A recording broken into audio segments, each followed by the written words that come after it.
the horse was done. Elias knew it before the animal did, the tremor in its standing legs transferring up the reins to his own raw hands. He had been riding south for 6 weeks, chasing a horizon that promised nothing but more heat. And Arizona territory was delivering on that promise with a vengeance. The sun, a merciless white eye, had baked the high desert floor into a cracked porcelain skillet. The air smelled of dust, hot iron, and the distant, bitter spice of greasewood. Elias shifted in the saddle, the leather groaning under his weight. His own body felt cured as jerky, his skin tight across his cheekbones, his throat lined with alkali grit. He was a man worn smooth by the wind, his features hard to distinguish from the landscape itself until you were close enough to see the pale gray of his eyes that looked tired of seeing. He topped a low, sun-scorched swell of earth, and there it was, Barren Ridge.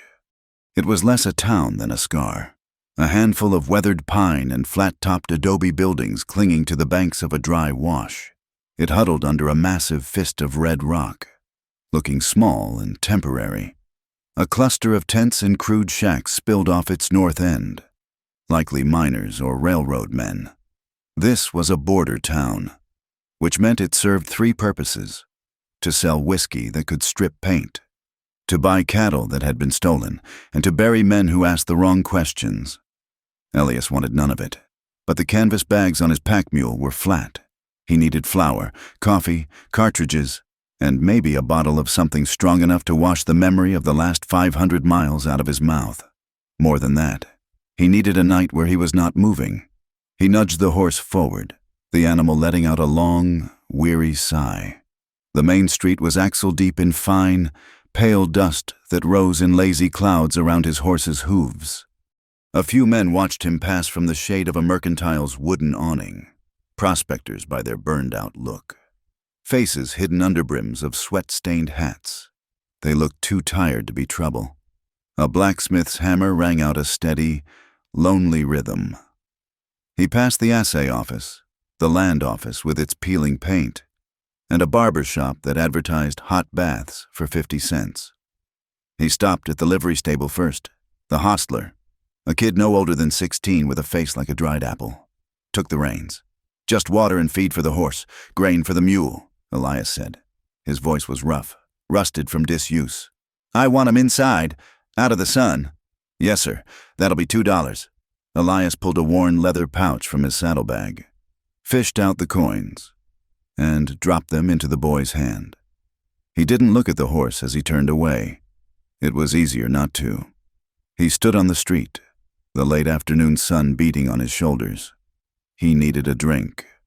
He needed a meal that had not been cooked in his own skillet. He saw the sign across the street, swinging on one hinge. The Gilded Scorpion. Faint, tinny notes from a poorly played piano spilled out, along with the requisite shouts of a card game gone sour. He pulled his hat lower, crossed the dust, and pushed through the batwing doors. The saloon was dark, the air thick and hot. It smelled of stale beer, unwashed bodies, tobacco smoke, and the faint, sweet, sickly odor of cheap perfume. It was busy for a weekday. Miners in canvas pants, cattlemen with loud spurs, and a few men who were nothing at all, men who lived by the gun, lined the long mahogany bar. Elias ignored them all, moving to the farthest, darkest corner of the room, taking a chair that put his back to the wall. It was an old habit, one that had kept him alive more than once.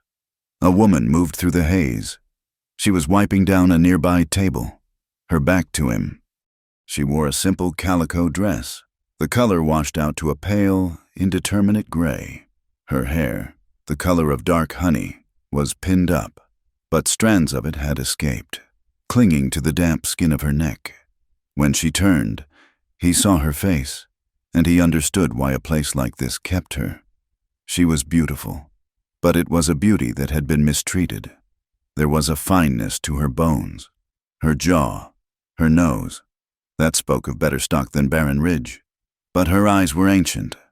They were the color of the desert sky just before darkness, a deep, bruised violet, and they held an exhaustion so profound it settled on him like a physical weight.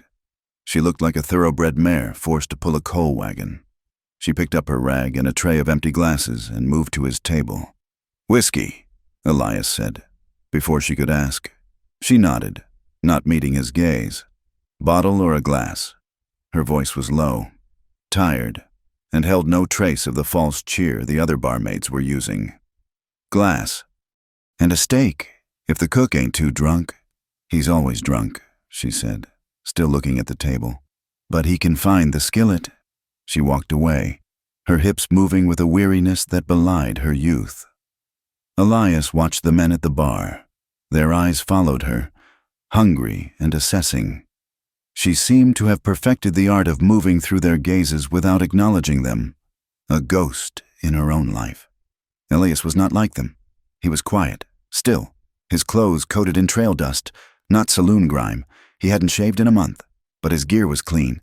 His pistol was worn smooth at the grip, not shiny and new. He nursed his whiskey when she brought it, the fiery liquid cutting a clean path down his throat. He looked, she thought, like a man who had been alone for a very long time, and perhaps preferred it that way. He looked like a man who knew how to finish things. She went back to her work, pulling beers, wiping spills, and enduring the clumsy hands that tried to catch her waist. She avoided them with a practiced, fluid motion that was almost like a dance of avoidance. The steak came.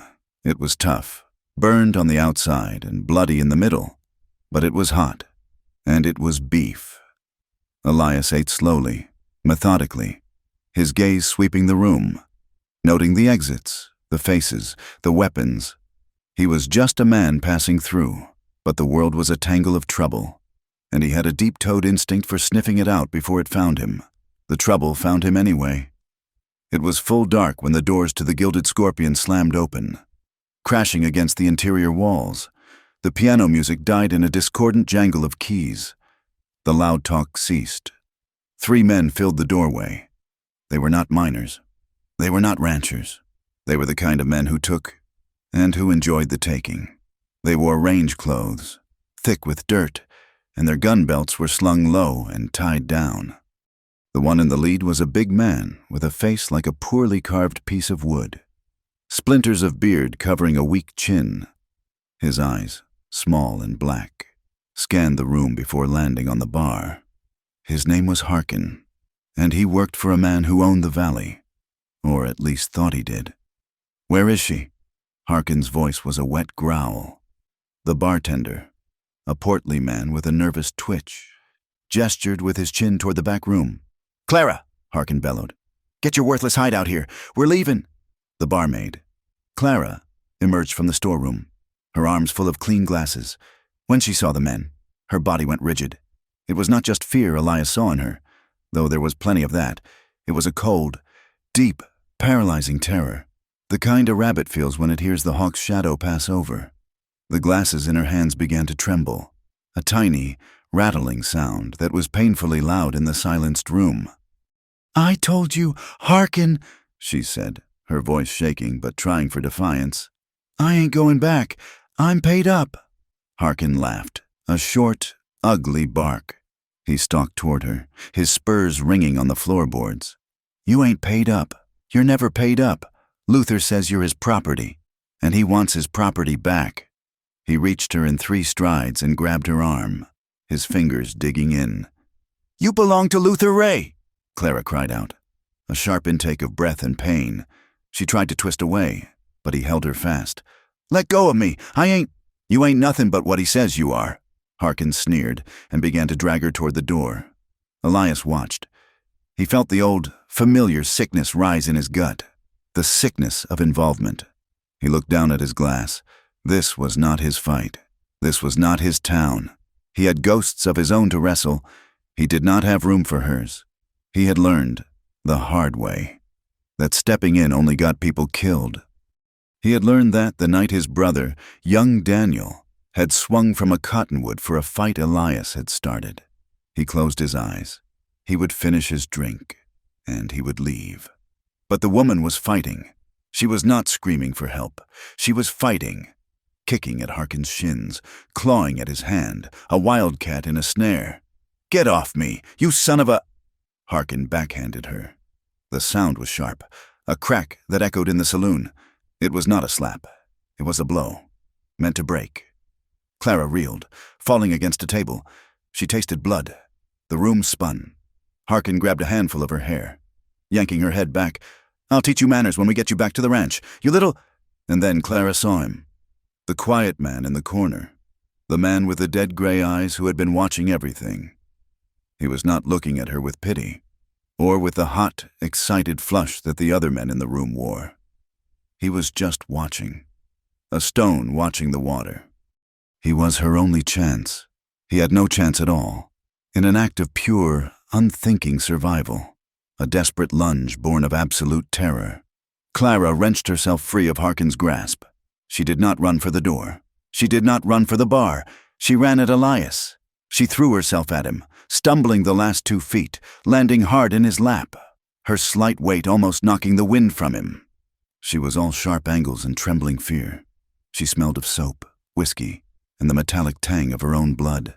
Her arms wrapped around his neck like she was drowning, her face burying into his chest. The saloon held its breath. Elias froze. His hands, which had been resting on the table, were trapped beneath her. He could feel the frantic, rabbit-fast beat of her heart against his ribs. Harkin stopped, confusion warring with rage on his blunt face. "What the hell is this?" Clara pressed her lips close to Elias's ear, her entire body shaking so violently he thought she might break apart. Her whisper was not a plea. It was a dying woman's command. It was raw, desperate, and serrated with terror. "Pretend you own me tonight." Elias stared over her head at Harkin. The world had shrunk to this table, this woman, and the man who wanted to take her.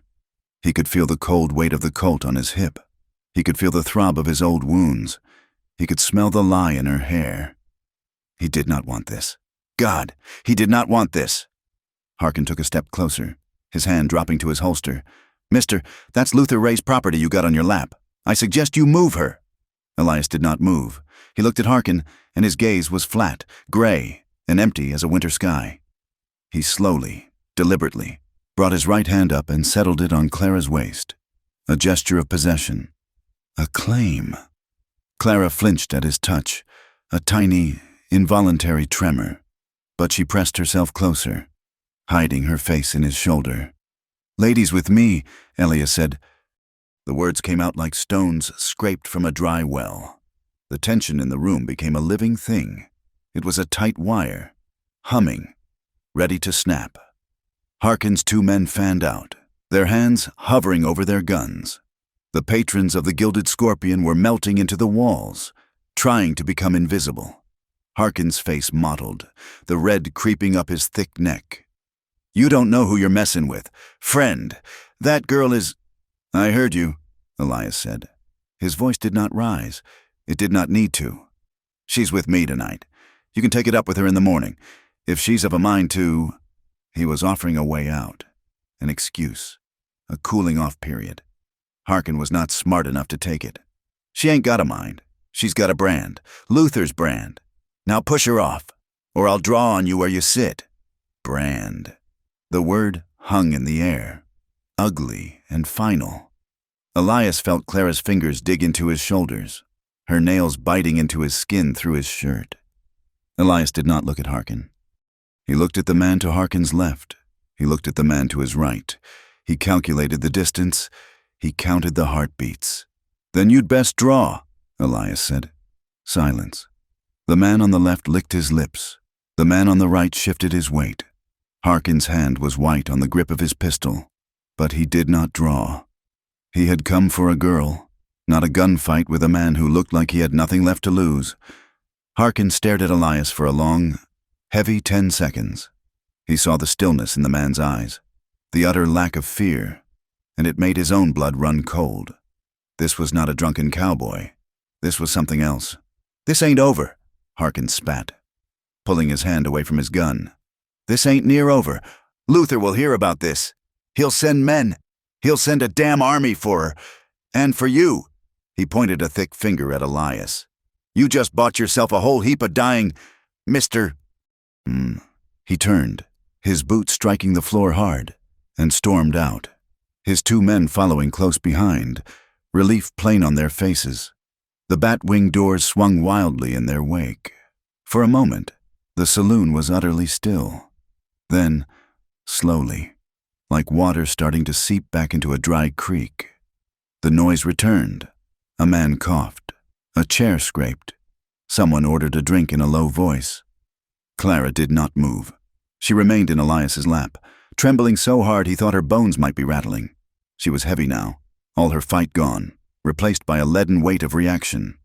"They're gone, ma'am," Elias said, his voice flat. She nodded against his chest but did not pull away. "You can get up now." She finally did, pushing herself off him. She stood beside the table, her hands clasped in front of her, her head bowed. The blood from her split lip had trickled down her chin. "Thank you," she whispered to the floor. Elias looked at her.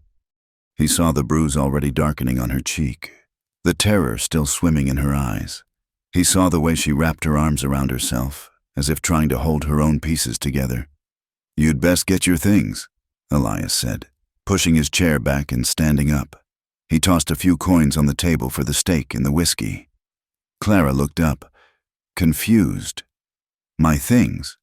They said they'd be back. Men like that, they don't like being embarrassed. They'll be back tonight, and they'll bring more men." He wanted to be wrong. He wanted to walk out of that saloon, find a room, and sleep for 12 hours. But he knew. He had seen this play before. I don't have anywhere to go," she said, her voice cracking. "This is... Barren Ridge is all I..." Elias scrubbed a hand over his face, the grit scraping his palm. He was furious. Furious at Harkin, furious at this Luther Ray, furious at this woman for choosing him, furious at himself for letting her... "Is there a place we can talk? Somewhere private?" She nodded, biting her cut lip. "The storeroom." She led the way, a small lamp in her hand. The storeroom was little more than a closet, smelling of potato skins, damp earth, and spilled beer. She shut the door, plunging them into near darkness, lit only by the smoky, flickering flame. "What's your real name?" he asked. She hesitated. "It's Clara. It's close enough. My name doesn't matter." "It matters to them," Elias said. "Who is Luther Ray?" He owns the valley, the Canted Tea Ranch. He owns the sheriff. He owns the judge. He thinks he owns me." "And does he?" She met his eyes then, and he saw a flare of the fire she'd shown earlier. "No, not ever." "Why are you here, hiding as a barmaid?" "I ran," she said simply. "I've been running for 3 months. I thought I was far enough south. I thought he wouldn't look for me here." She revealed very little. Her words clipped. She spoke of the ranch as a place where she was kept like property, a place she could never be taken back to. She mentioned a false name, but would not give her real one. Elias looked at her in the dim, shifting light. He saw the bruises Harkin had left, and he saw others, older, faded, yellow-green bruises on her arms, marks that were not from working in a saloon. He saw the fear in her eyes. It was not the fear of a beating. It was the fear of a cage. "I don't want trouble," Elias said, and the words tasted like a lie. "I was just passing through. I need supplies. I need a night's sleep." "Then go," Clara whispered, tears welling in her eyes and tracing paths through the grime on her face. "Go, get your horse and ride out. Don't let them see you. I'm not worth your life. Mister, I don't even know your name." "Elias, Elias," she repeated, tasting the name. "You did more for me than anyone ever has. Now go." He should have turned, walked out that door, gotten his horse, and ridden into the dark. He should have forgotten the smell of her fear and the desperation in her voice. He was good at forgetting. He had made a life out of it. But he looked at the bruises, and he saw his brother's face. He saw all the people he had failed to protect, the fights he had lost. He said nothing. He just nodded, opened the storeroom door, and walked back into the saloon. Clara watched him go, a cold dread settling in her stomach. She thought he had left. She thought he had taken her advice. Elias did not go to the livery. He went back to his table. He sat down, his back to the wall, and he ordered another whiskey. And he waited. Clara went back to work. her hands shaking so badly she could barely pour the drinks. The saloon owner, a man named Hobbs, hissed at her. "You brought trouble, girl. You get this sorted, or you're out." "It's sorted." She lied. The night wore on. The clock on the wall ticked past 10, then 11. The saloon began to empty. The miners left. The card game broke up. Soon, it was just Elias, the bartender Hobbs, and Clara. "We're closing," Hobbs said, wiping the bar. Elias didn't move. "You hear me, mister? I said we're—" The back door of the saloon splintered open, kicked off its hinges. It wasn't 3 men this time. It was 6. Harkin was in the lead, his face a mask of cold fury. He was not drunk. He was cold and sober, and he was not here to talk. "We'll take her," Harkin growled. "And him." 2 men grabbed Hobbs and threw him over the bar. 2 more lunged for Clara. She screamed, a raw, tearing sound, and threw a bottle. It missed, shattering against the wall. Harkin and another man went for Elias. Elias was not waiting. He had been waiting all night.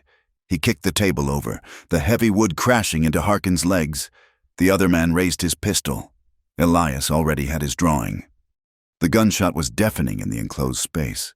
It was not Elias's gun. Clara screamed again. Elias looked down. There was a burning, searing pain in his left side. A dark stain was already spreading on his shirt. He gritted his teeth, raised his own pistol, and fired. Not at the man who shot him, but at the man closest to Clara. He aimed for the leg. He hit it. The man went down, screaming, clutching a shattered knee. Harkin recovered, shoving the table aside. He drew his gun, but Elias was already moving, diving over the bar, taking Clara with him, pulling her down into the narrow space behind it. Another shot rang out, splintering the wood where Elias's head had been. "Get to the back!" Elias roared at Clara, shoving her toward the storeroom. He was bleeding. He could feel the hot, wet soak of it. He chambered another round and fired over the bar. A man yelled, "Come on, Elias!" Clara cried, grabbing his good arm. He followed her, stumbling, into the storeroom. Harkin's men were right behind them, crashing through the saloon. "There's a window," Clara said, pointing to a small, high opening used for ventilation. "Go!" Elias yelled, turning to face the door. "Go! Get out! I'm not leaving you. Go!" He shoved her toward a stack of barrels. She scrambled up, her hands fumbling with the latch. The storeroom door burst open. Harkin stood there, silhouetted, his pistol raised. Elias fired. Harkin fired. Elias felt the bullet tug at his sleeve, stinging his arm. He saw Harkin stagger back, not hit, but surprised. Clara had the window open. "Elias, now!" Elias emptied his gun toward the doorway. 2, 3 shots, driving them back. He grabbed the barrels, his wounded side screaming in protest, and hauled himself up. He fell more than climbed out the window, landing hard in the filthy alleyway. The ground was mud and refuse. Clara was already there, pulling at him. "My God, you're shot!" "It's a scratch," he lied, gritting his teeth. The world was starting to go gray at the edges. "My horse!" he gasped. "The livery!" It was at the end of the alley. They ran. Shouts erupted behind them. A gun fired, the bullet whining past Clara's ear. She whimpered, trembling so hard she could barely run. But she did not let go of his arm. They burst into the livery. The young hostler was asleep on a pile of hay. "My horse!" Elias yelled, kicking the stall door. His horse, a sturdy bay, whinnied. Elias fumbled with the saddle, his fingers slick with his own blood. "They're coming!" Clara sobbed, watching the alley. Elias threw the saddle blanket on. Then the saddle. He couldn't cinch it. His hands were shaking too badly. The world was tilting. Clara pushed him aside. "Hold the horse!" Her hands, raw from the saloon, were surprisingly deft. She pulled the cinch tight, her knuckles white. "Get on," he said. He grabbed the pommel, tried to pull himself up, but his leg wouldn't obey. His wounded side seized. He fell back against the stall. "I can't," he whispered, furious. Clara looked at him, at the blood soaking his shirt, at the alley, where the shadows of men were now moving. "You'll ride," she said. She put her shoulder under his arm, hauled him up, and shoved him bodily toward the saddle. Elias got a foot in the stirrup and, with a groan that tore from his throat, pulled himself up. He swayed, grabbing the horse's mane. "Clara, get—" She didn't wait. She grabbed his arm, put her foot on his, and swung herself up behind him, landing astride like a man. "Ride!" she screamed, wrapping her arms around his waist. Elias kicked the horse. The animal, startled and strong, bolted from the stable. Scattering Harkin and his men, they yelled, firing into the dark. But it was too late. Elias and Clara, a bleeding man and a terrified woman, thundered out of Barren Ridge, leaving the main road, and vanished into the vast, unforgiving darkness of the open desert. Clara clung to him, her face pressed against his back, her body trembling with cold and terror. Elias, gripping the reins, his side a solid sheet of fire, was silently, incandescently furious. His quiet night was over. His supplies were gone, and he was 1,000 miles from nowhere, with a stranger's life now tied to his. They rode the horse until it was foam and tremor. Elias kept them pointed north, away from the border, away from the main trails. He pushed them into the broken, arid plains, where the land was a rippled sheet of baked earth and thorn. He was a man running on iron will, his left hand clamped to the wound in his side, his right hand on the reins. The world had narrowed to the space between his horse's ears. Clara, perched behind him, said nothing. Her arms were locked around his waist, her face pressed into the back of his shirt. She could feel the sticky dampness of his blood soaking through, warm and terrifying against her cheek. Every jolt of the horse sent a fresh wave of agony through him. She could feel it in the rigid line of his spine, the sharp intake of his breath. She was terrified of the men behind them, but she was more terrified that this man in front of her would die. He rode for hours, long past midnight, until the moon, a sliver of bone, began to pale against the coming dawn. He was weaving in the saddle, the horse staggering beneath their double weight. "We have to stop," Clara finally whispered, her voice hoarse. You're bleeding too much." Elias did not answer. He was scanning the landscape, his gray eyes searching the shadows. He saw what he was looking for, a deep cut in the earth, a dried riverbed, its banks lined with cottonwoods and mesquite, an arroyo, a place to hide. He guided the horse down the shallow, sandy bank. The animal's legs were splayed, exhausted. As soon as they were 20 yards into the wash, hidden from the open plain, Elias pulled the horse to a halt. He tried to dismount. He swung his right leg over the saddle, but when his weight settled on his left side, his leg buckled. A raw groan tore from his chest, and he pitched forward, falling to his knees in the soft sand. Clara slid off the horse and rushed to him. "Elias!" He was on all fours, his head hanging, his body shaking with the effort to not pass out. "The horse!" he gritted out, spitting blood and saliva. "Water! The horse!" Clara fumbled with the canteen on the saddle horn, her hands clumsy with panic. She gave the horse a few sips before unfastening the cinch. The saddle, a heavy thing, nearly toppled her when she pulled it off.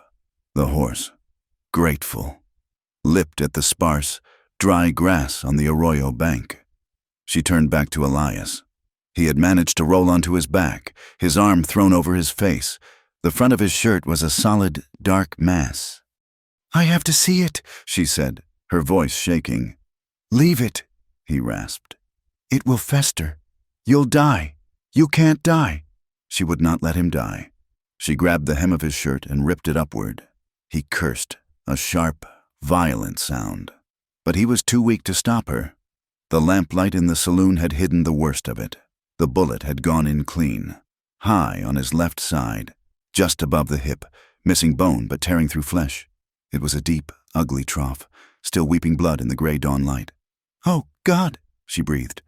"It's a pass-through," Elias muttered from under his arm. "It's clean. Just bind it." Clara looked at her hands, then at her own dress. The cheap calico was all she had. With a determined sob, she grabbed the hem of her skirt and tore a long, wide strip from it. She tore another, She poured a little of the precious canteen water onto a strip of fabric and began to clean the wound. Elias flinched, his whole body going rigid, a low hiss escaping his teeth, but he did not cry out. She worked quickly, her fear replaced by a cold, desperate focus. She had seen wounds before, on the ranch. This was bad, but it was not his gut. She folded a strip into a thick pad, pressed it hard against the wound, and tied the other strips around his waist, pulling the bindings as tight as she could. He grunted, his eyes squeezed shut. "It's done," she said, her voice trembling. Elias moved his arm from his face. He looked at her. Her dress was torn. Her face was streaked with his blood and her own tears, and her hair had fallen from its pins, tumbling around her shoulders. He saw the faded purple bruise on her cheekbone, the split in her lip. He had done this. He had gotten shot for this.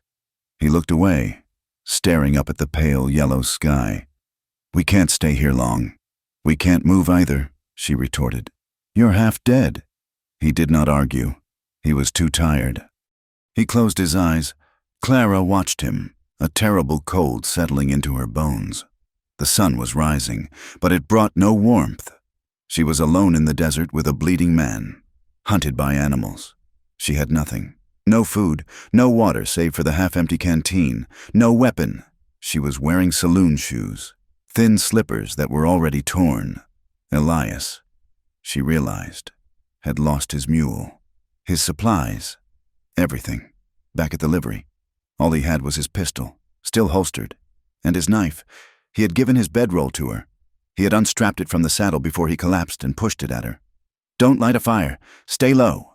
She had huddled into it, the wool smelling of him, of leather, dust, and the faint, metallic scent of his blood. She watched him shiver in the cold morning air, his face pale and slick with sweat. He had a fever.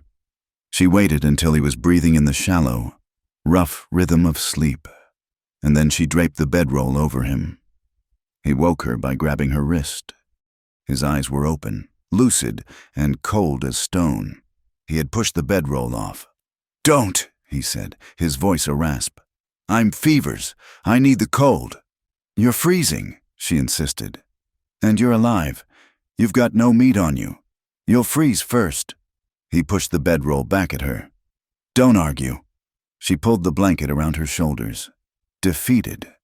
The sun was higher now, beating down into the arroyo, and the cold had been replaced by a familiar, baking heat. "They'll follow us," she whispered, looking up at the ridge. "They'll see the tracks." "Let them," Elias said.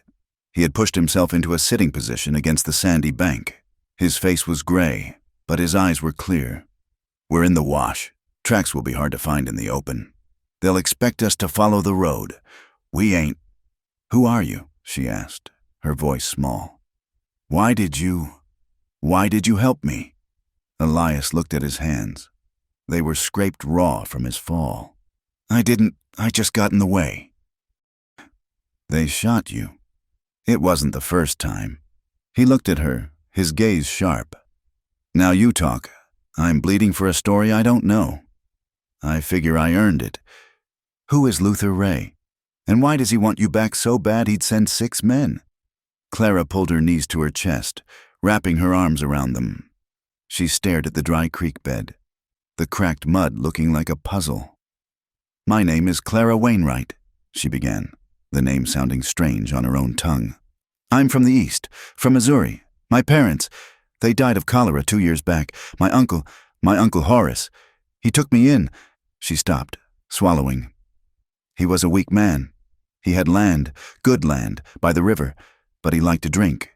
He liked to gamble. He got himself into debt, deep debt, to Luther Ray." Elias said nothing, just watched her. "Luther came to the house.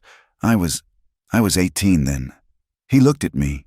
He's a big man, wears fine clothes, but he smells like a slaughterhouse. He told my uncle that all his debts would be forgiven, and he'd get the rights to a new land claim in the bargain. All he had to do was give me to him. And he did it," Elias said. It was not a question. Clara nodded, a tear tracing a clean line through the dust on her cheek. He did it. He sold me. He signed a paper, an indenture. He called it, said it was for 5 years. To work as his housekeeper. It was a lie. I wasn't his housekeeper. I was just his. She was shaking now, the memory taking her. He keeps women on his ranch, young women. He calls them his property. He has a house for us. He's got men like Harkin. They watch us. They do what he says. Elias's face was unreadable. It was carved from the same rock that surrounded them. I was there for a year, Clara whispered. A year. I tried to run away. Once before. Last winter. She paused, her breath hitching. They caught me. 3 days later, they brought me back. Luther said, he said property that runs needs a mark, so you know who it belongs to. Her hand went to her back, to her left shoulder. She fumbled with the collar of her worn calico dress. She was trembling. He held me down, she said, her voice dead. Harkin and another man, and Luther, he did it himself, with the ranch brand. She turned her back to him and pulled the neck of her dress down, exposing the pale skin of her shoulder blade. Elias had seen scars. He had plenty of his own, but he had never seen anything like this. It was not the crude shape of a steer or a horse. It was a letter, an elegant, swirling R. For Ray, it was small, no bigger than his thumb, but it was perfect. It had been done with a custom iron, made small for its purpose. It was a mark of ownership, delicate and obscene, burned into her skin. The scar tissue was white and raised. He felt a sickness rise in his throat, a cold, black rage that was deeper than his pain. It was the rage of his youth, the fury that had cost his brother his life, the fury at men who took, at men who owned, at men who believed the world was theirs to break. Clara pulled her dress back up, her shoulders hitching. She did not turn around. I waited, she said, her voice muffled. I waited 3 months. I smiled. I did what he said. I made him think I was broken, that I accepted it. And then, one night, I just ran. I stole a kitchen knife and a little food, and I ran. I walked for a week. I've been running ever since. I ended up in Barren Ridge. I thought he wouldn't look for me that far south. She finally turned to face him. Her eyes were desperate. He will never stop looking. That's why you have to leave me. You have to. He will kill you just for being with me. He'll kill you for what you saw. Elias looked at the scar, now hidden by the dress. He looked at her bruised face. He thought of the men in the saloon of Harkin. He did not speak of his past. He did not tell her about Daniel, or the railroad men, or the land he had lost. He did not tell her that her story felt like a piece of his own, cut from the same blighted cloth. He just looked at the horizon. I ain't leaving you. But you can't. We can't. We're going to a place called Drywell, he said, cutting her off. His voice was final. It's 2 days north of here. I got a contact there, a man named Jedediah. He's good at making people disappear. We get to him. He can get you on a stage or a train, get you east, get you clear. He tried to stand, gritting his teeth. Clara was at his side, helping him up. You can't ride, she said. I can't stay, he countered. They'll find this place by noon. We ride slow, but we ride. The next 2 days were a blur of sun and pain. They walked more than they rode, sparing the horse, saving its strength. Elias was a grim, silent shadow, his face a mask of pain. He would ride for an hour, then walk for an hour. His hand pressed to his side, Clara walked beside him, her thin shoes falling apart on the rock. On the afternoon of the second day, they were crossing a narrow, rocky pass in the foothills. Elias was leading the horse. Clara was a few yards ahead, looking for a break in the rocks, a place to rest. She stopped. Elias. What's that sound? It was a sound like dry leaves shaking in a wind that did not exist. A dry, high-pitched, steady rattle. Elias froze. His eyes scanned the rocks by Clara's feet. Don't move, he whispered. Don't move! Muscle! She saw it. Coiled in the shade of a dappled boulder, not 5 feet from her, was a diamondback. It was massive, as thick as a man's arm, its triangular head poised, its tail a blur. Clara's breath seized in her chest. She could not speak. She could not breathe. "Clara," Elias said, his voice terrifyingly calm. "I'm going to walk up, to your left. When I do, I want you to take 1 step back. Just 1. "I can't," she whimpered. "You can." He began to move, his boots silent on the gravel. The snake's head swiveled, following him. Its rattle grew louder, more insistent. "Now," Elias said. Clara stumbled backward. In that instant, Elias moved. He did not go for his gun. He shoved her, hard, sending her sprawling onto the gravel. He took the space where she had been standing, and as he did, the snake struck, a flash of brown and yellow. Elias yelled, kicking backward. He had his knife in his hand. Clara hadn't even seen him draw it.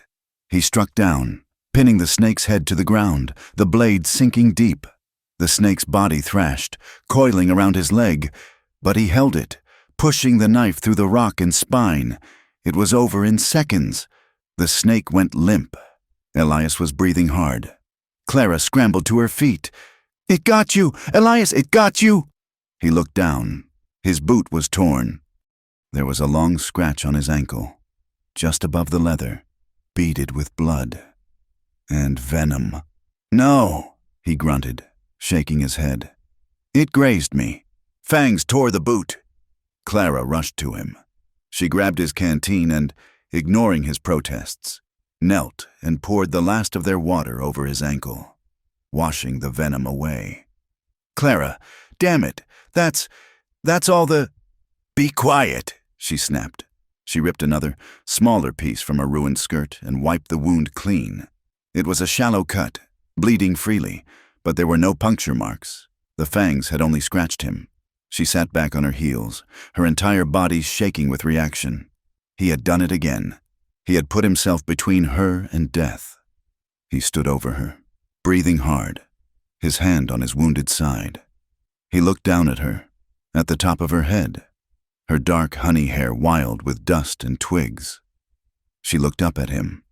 Her violet eyes were wide, full of a raw, terrified gratitude.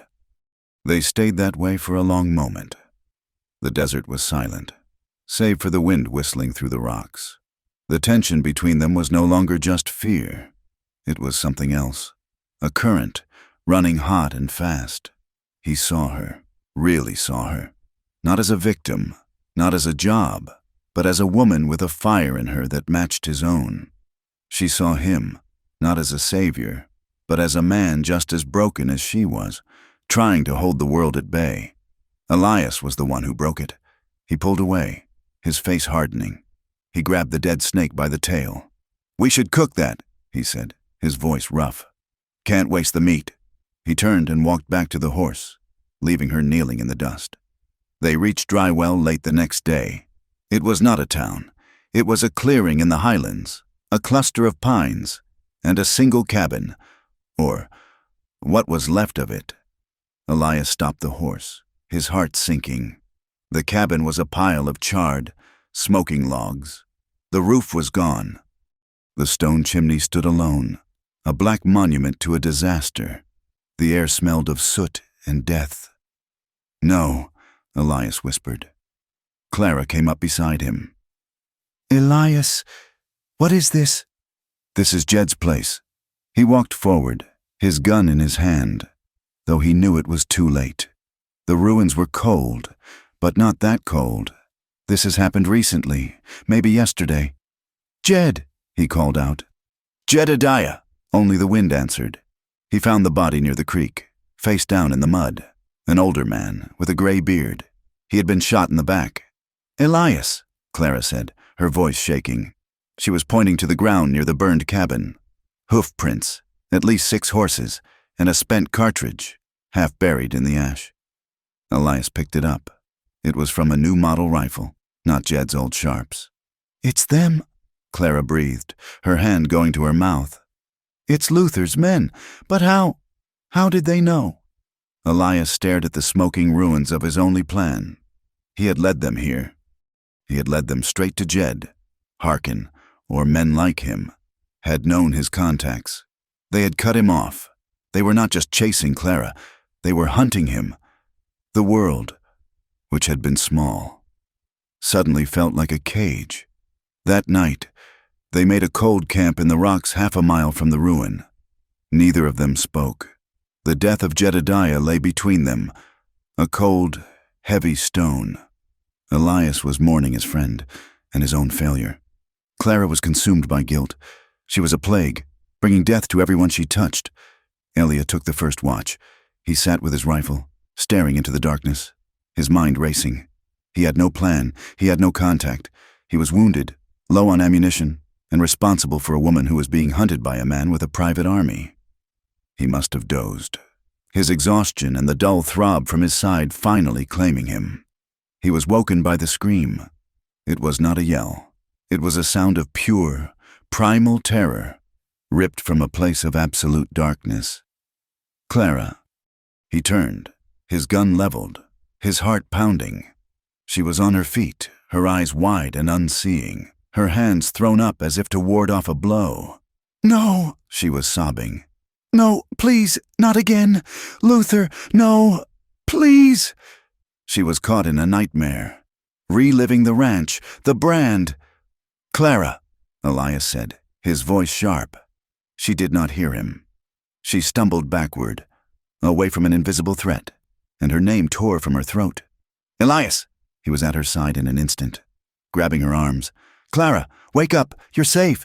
She hit him, her fists pounding on his chest, her eyes still blind with sleep and terror. "Get off me! Don't touch me! Don't! It's me! It's Elias!" His voice finally broke through. Her eyes focused.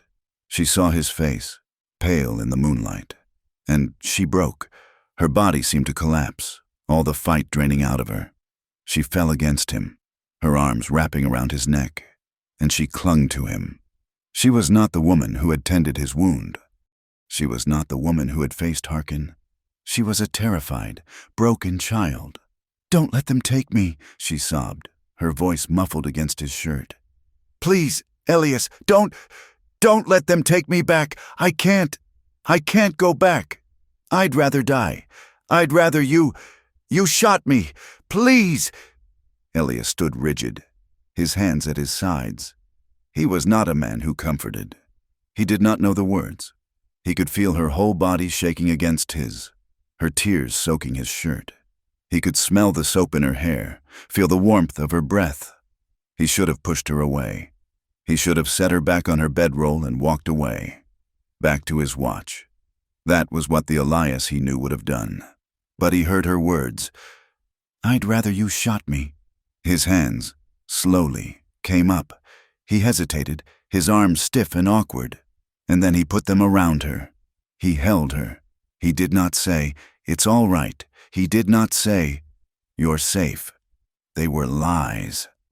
He just held her, his arms a solid, unmoving band around her. He was an anchor in her storm. Clara pressed herself closer, burying her face in his chest, her sobs quieting to ragged, broken breaths. He could feel her heart, pounding like a trapped bird against his own. He wanted to kiss her. The thought came from nowhere, sharp and sudden. He wanted to kiss the top of her head, to tell her something. He wanted to do something other than just stand there, a useless block of wood. But he didn't. A kiss, he knew, would be for him, not for her.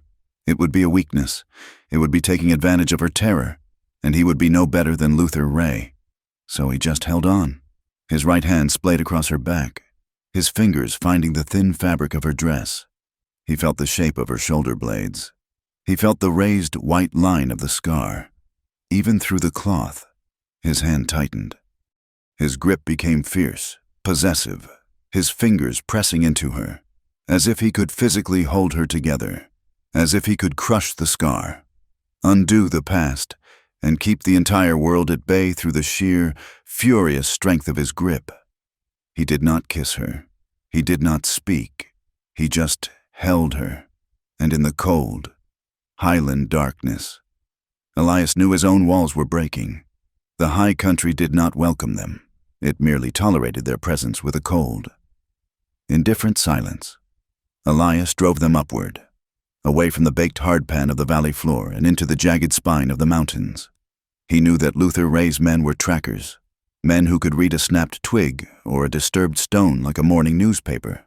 But few men, even paid killers, had the stomach for the granite peaks in late November. The air grew thin, biting at the back of the throat. The red rock gave way to gray granite and dense, brooding stands of ponderosa pine. The sky, previously a bleached denim, lowered into a heavy, iron-colored ceiling. By the third day of their ascent, the snow began. It did not start gently.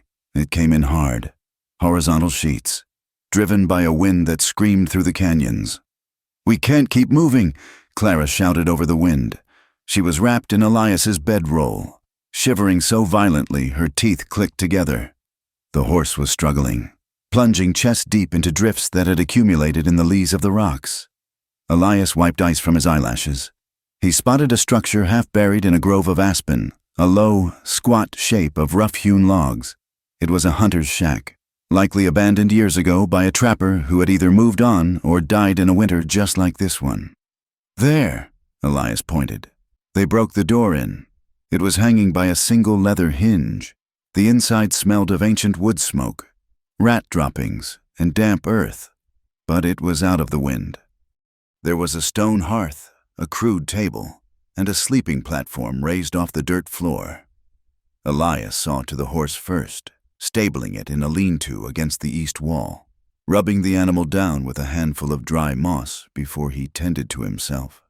His side was a dull, throbbing ache that never truly slept, but the cold seemed to numb the worst of it. For the next week, the shack became their entire world. The storm locked them in, burying the world outside in 3 feet of white silence. Survival became a simple, brutal equation: heat and food. Elias took the rifle and vanished into the white each morning. He moved like a ghost, ignoring the pain in his side, hunting the snowshoe hares and the grouse that sheltered in the pines. He returned with game more often than not, his hands red with cold, his beard frosted with ice. Clara took charge of the interior. She gathered deadfall from the edge of the clearing, breaking the wood with a heavy stone when her hands were too numb to snap the branches. She patched the holes in the chinking with mud and moss she dug from under the snow. She kept the fire alive, feeding it as if it were a demanding god. The isolation was absolute. At night, the wind died, and a silence so profound settled over the mountain that Clara could hear the blood rushing in her own ears. Then, the wolves would start. They were close. Their howls rose from the valley below, long, mournful cries that echoed off the canyon walls. Speaking of hunger and the hunt, Clara huddled closer to the fire, her eyes wide. "They sound like they're right outside the door." Elias was cleaning his rifle, the smell of oil and solvent sharp in the small room. "They're a mile off. Sound carries in the snow." "They're hunting?" she whispered. "Everything up here is hunting," Elias said, not looking up. "Or hiding." They ate the roasted hare in silence. The meat was lean and stringy, but it was hot. Elias watched her eat. She was thin, her cheekbones cutting sharp shadows in the firelight. The bruises on her face were fading to a sickly yellow, but the fear behind her eyes had not dimmed. It had just gone deeper, buried under the necessity of staying alive. "Tell me," she said suddenly. Elias paused, a bone halfway to his mouth. "Tell you what, about my brother, the one you mentioned. You said you've been bleeding for a story you don't know. Well, I don't know yours either. And if we're going to freeze to death in this shack, I want to know who I'm dying with." Elias set the bone down. He wiped his hands on his trousers. The fire popped, sending a shower of sparks up the chimney. "His name was Daniel," Elias said. The name felt heavy on his tongue, a stone he hadn't carried in a long time. He was 20, 10 years younger than me. He stared into the flames, seeing a different time, a greener place. "We had a farm, north of here, in the territory. Good bottomland. Our daddy cleared it, and when he passed, It was ours. Then the railroad surveyors came through, said they needed the right-of-way, offer us pennies on the dollar. Clara watched him, her food forgotten. She saw the way his jaw tightened, the way the muscles in his forearm bunched as he gripped his knee. I told them no. Elias continued, his voice flat. I went to the courts. I hired a lawyer with money we didn't have. I thought the law was something you could use, like a plow or a rifle. I was wrong. The law belongs to the men who write the checks. He picked up a piece of wood and tossed it into the fire. The bank called in our loan, said we were a risk. Then the men came, not lawyers, men like Harkin. They started cutting fences, poisoning the well, trying to drive us out. Daniel, he had a temper. He caught 2 of them torching the barn one night. There was a fight. Daniel shot one of them, killed him dead. Elias looked at Clara then, and his eyes were open wounds. It was self-defense, on our own land. But the sheriff was on the payroll. They didn't even give him a trial. They came at night, 20 of them. I fought.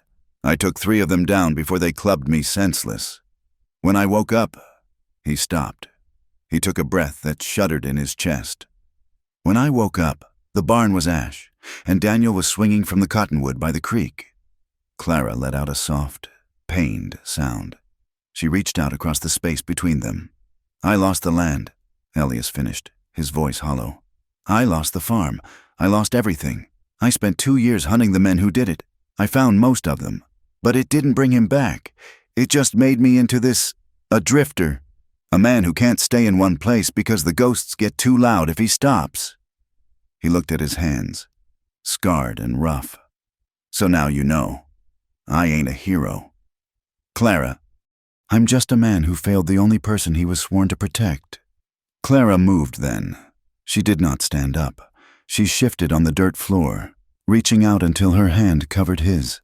Her fingers were rough from the wood, her skin cool, but her touch was electric. You didn't fail me, she whispered. Elias looked at her hand covering his. He wanted to pull away. He wanted to retreat into the ice, where it was safe, where he couldn't be hurt, but he didn't. He turned his hand over, slowly, and laced his fingers through hers. He squeezed, just once, hard enough to let her know he was there. Then he let go and stood up, moving to check the door latch, turning his back to the fire and to her. The snow stopped 2 days later, leaving the world suspended in a blinding, diamond-bright stillness. Supplies were critically low. Elias had spent the morning tracking a deer but had lost the trail in a box canyon. He returned to the shack frustrated and weary, his side aching with a dull, persistent rhythm. He pushed open the door, stomping the snow from his boots. Clara, I didn't find... He stopped. Clara was standing by the hearth. She had hung a blanket over a rope strung across the corner of the room to create a small bathing area. A wooden bucket of steaming water sat on the floor. She had evidently thought he would be gone for hours longer. The blanket had slipped. She was facing away from him, nude from the waist up. The firelight washed over her back, illuminating the curve of her spine, the pale smoothness of her skin, and the bruises. They were everywhere. Dark, ugly mottling on her ribs where Harkin had kicked her. Faded yellow marks on her upper arms where hands had grabbed her too hard. Too many times. And there, on her shoulder blade, the raised, white, twisted flesh of the brand. It looked angry in the firelight. A mark of ownership burned into a human being. Elias felt like he had been punched. The breath left his lungs in a rush. He saw the violence written on her skin, a map of pain that mirrored the landscape of his own soul. Clara gasped, spinning around, clutching a rag to her chest. Her eyes went wide with shock, then shame. I didn't hear you, she stammered, backing into the corner. Elias turned away sharply, facing the door. His heart was hammering against his ribs. I'm sorry, he said, his voice rough. The latch was frozen. I didn't mean to. It's fine, she said, her voice small and tight. Just give me a moment. He stood there, staring at the rough wood of the door, his hand gripping the latch until his knuckles turned white. He closed his eyes, But the image was burned onto the back of his eyelids, not her nakedness, though that had stirred a hunger in him he had thought long dead. But the damage, the sheer brutality of what had been done to her. He stepped back outside into the cold, leaving her to dress. He stood in the snow, breathing in the freezing air, trying to cool the heat in his blood and the rage in his heart. When he came back in, fully an hour later, the mood in the shack had shifted. It was heavy, brittle. Clara was dressed in her calico, sitting by the fire, mending a tear in his spare shirt. She did not look up when he entered. They ate a meager dinner of pine nut porridge and dried meat in silence. The air between them was thick with things unsaid. Elias tried to read a small, water-damaged book of Psalms he carried, but the words swam on the page. He could feel her eyes on him, heavy and expectant. The explosion came the next evening. The day had been long and fruitless. The hunger was starting to gnaw at them, making tempers short. Elias was sharpening his knife by the fire, the rhythmic shh of the stone against steel filling the room. Clara was pacing. 3 steps to the wall. Turn. 3 steps to the hearth. Turn. Stop pacing, Elias muttered. You're burning energy you don't have. I can't just sit here, she snapped. She stopped, turning to face him. You haven't looked at me all day. Elias didn't look up from the blade. I'm looking at the knife. Clara. No. You're avoiding me. Ever since yesterday. Ever since you saw... Elias set the knife down. He looked up, his face weary. I gave you privacy. A man has no business seeing what I saw unless he's invited. It's not about modesty, she cried, her voice rising. It's about what you saw. You saw the marks. You saw the brand. I saw them, Elias admitted quietly. And now that's all you see, she said, her voice trembling with a sudden, fierce intensity. You look at me, and you see a victim. You see Luther Ray's property. You see a broken thing that needs to be fixed or protected. I see a woman who's alive, Elias said, standing up. I saw a woman who fought 6 men in a saloon. Then why won't you touch me? The question hung in the air, stark and naked. Elias froze. Clara, you held me when I had the nightmare. She stepped closer, her eyes blazing with tears and defiance. You held me like I was made of glass, like I would shatter if you squeezed too hard. I am not glass, Elias. I am flesh and blood. I am still here. She took another step. She was close enough now that he could smell the scent of pine and wood smoke on her skin. I am tired of being owned, she whispered, her voice breaking. And I am tired of being protected. I want to be chosen. I want to be seen, not the scars, me. Elias looked down at her. He saw the fire in her violet eyes, the desperate need to reclaim her own existence. He felt his own resistance crumbling, the walls he had built around his heart turning to dust. You don't know what you're asking, he grated out. I am a man with nothing. I have no future. I have nothing to give you but a hard life and a cold grave. I don't want a future right now, she said, reaching out and taking his rough hand, placing it against her chest, over her heart. I want tonight. Pretend you own me? No, no more pretending. She rose on her tiptoes and pressed her mouth to his. It was not a tentative kiss. It was a collision. It tasted of salt and desperation. Elias tried to resist for a heartbeat, a single second of noble hesitation, but the physical and emotional pull was a landslide. He let out a low groan, a sound of surrender, and his arms went around her. He pulled her against him, hard, burying his hands in her hair. He kissed her back with a hunger that frightened him, a hunger born of years of loneliness and loss. They moved backward, stumbling until they hit the edge of the sleeping platform. They fell onto the furs and blankets, a tangle of limbs and heavy breaths. The cold of the shack vanished. The firelight danced on the walls, casting long, flickering shadows. When he undressed her, his hands were shaking. He peeled the calico dress away like he was unwrapping a rare, fragile gift. He revealed her body to the air, and this time, he did not turn away. He looked at her. He looked at the curve of her waist, the swell of her breasts, the softness of her stomach, and he looked at the bruises. He lowered his head. He did not kiss her lips. He kissed the bruise on her ribs. He kissed the yellow mark on her arm. He traced the path of violence with the softness of his mouth, as if his touch could draw the pain out of her skin. Clara gasped, arching her back, her hands clutching his shoulders. "Elias!" He moved him to her back. He saw the brand. The twisted her. He paused, hovering over it. He felt the rage again, hot and sharp, but he pushed it down. He replaced it with something else. Devotion. He pressed his lips to the scar tissue. He kissed the brand, lingering there, his breath warm against the cold memory of the iron. He kissed it again and again, a silent liturgy of reclamation. Not his touch said, "Yours, yours, yours." She wept. She cried silently, tears sliding into her hair. But they were not tears of sorrow. They were the tears of a poison leaving the body. When he finally covered her body with his own, it was not an act of taking. It was an act of giving. It was slow and intense, a conversation spoken in skin and breath. He moved with a restraint that cost him everything, watching her face, waiting for her eyes, making sure she was with him. Every second. "Clara!" He whispered her name like a prayer. "I'm here," she whispered back, her nails digging into his back. "I'm right here." They found a rhythm in the firelight, a desperate, beautiful connection that defied the cold, the wolves, and the men hunting them. For the first time in years, Elias felt the ice in his chest melt. For the first time in her life, Clara felt free. They fell asleep tangled together under the furs, Elias's arm thrown heavy and protective over her waist, her head resting on his chest, the sound of his heartbeat the only sound in the world. Elias dreamed of the farm. He dreamed of green fields and Daniel laughing on the porch.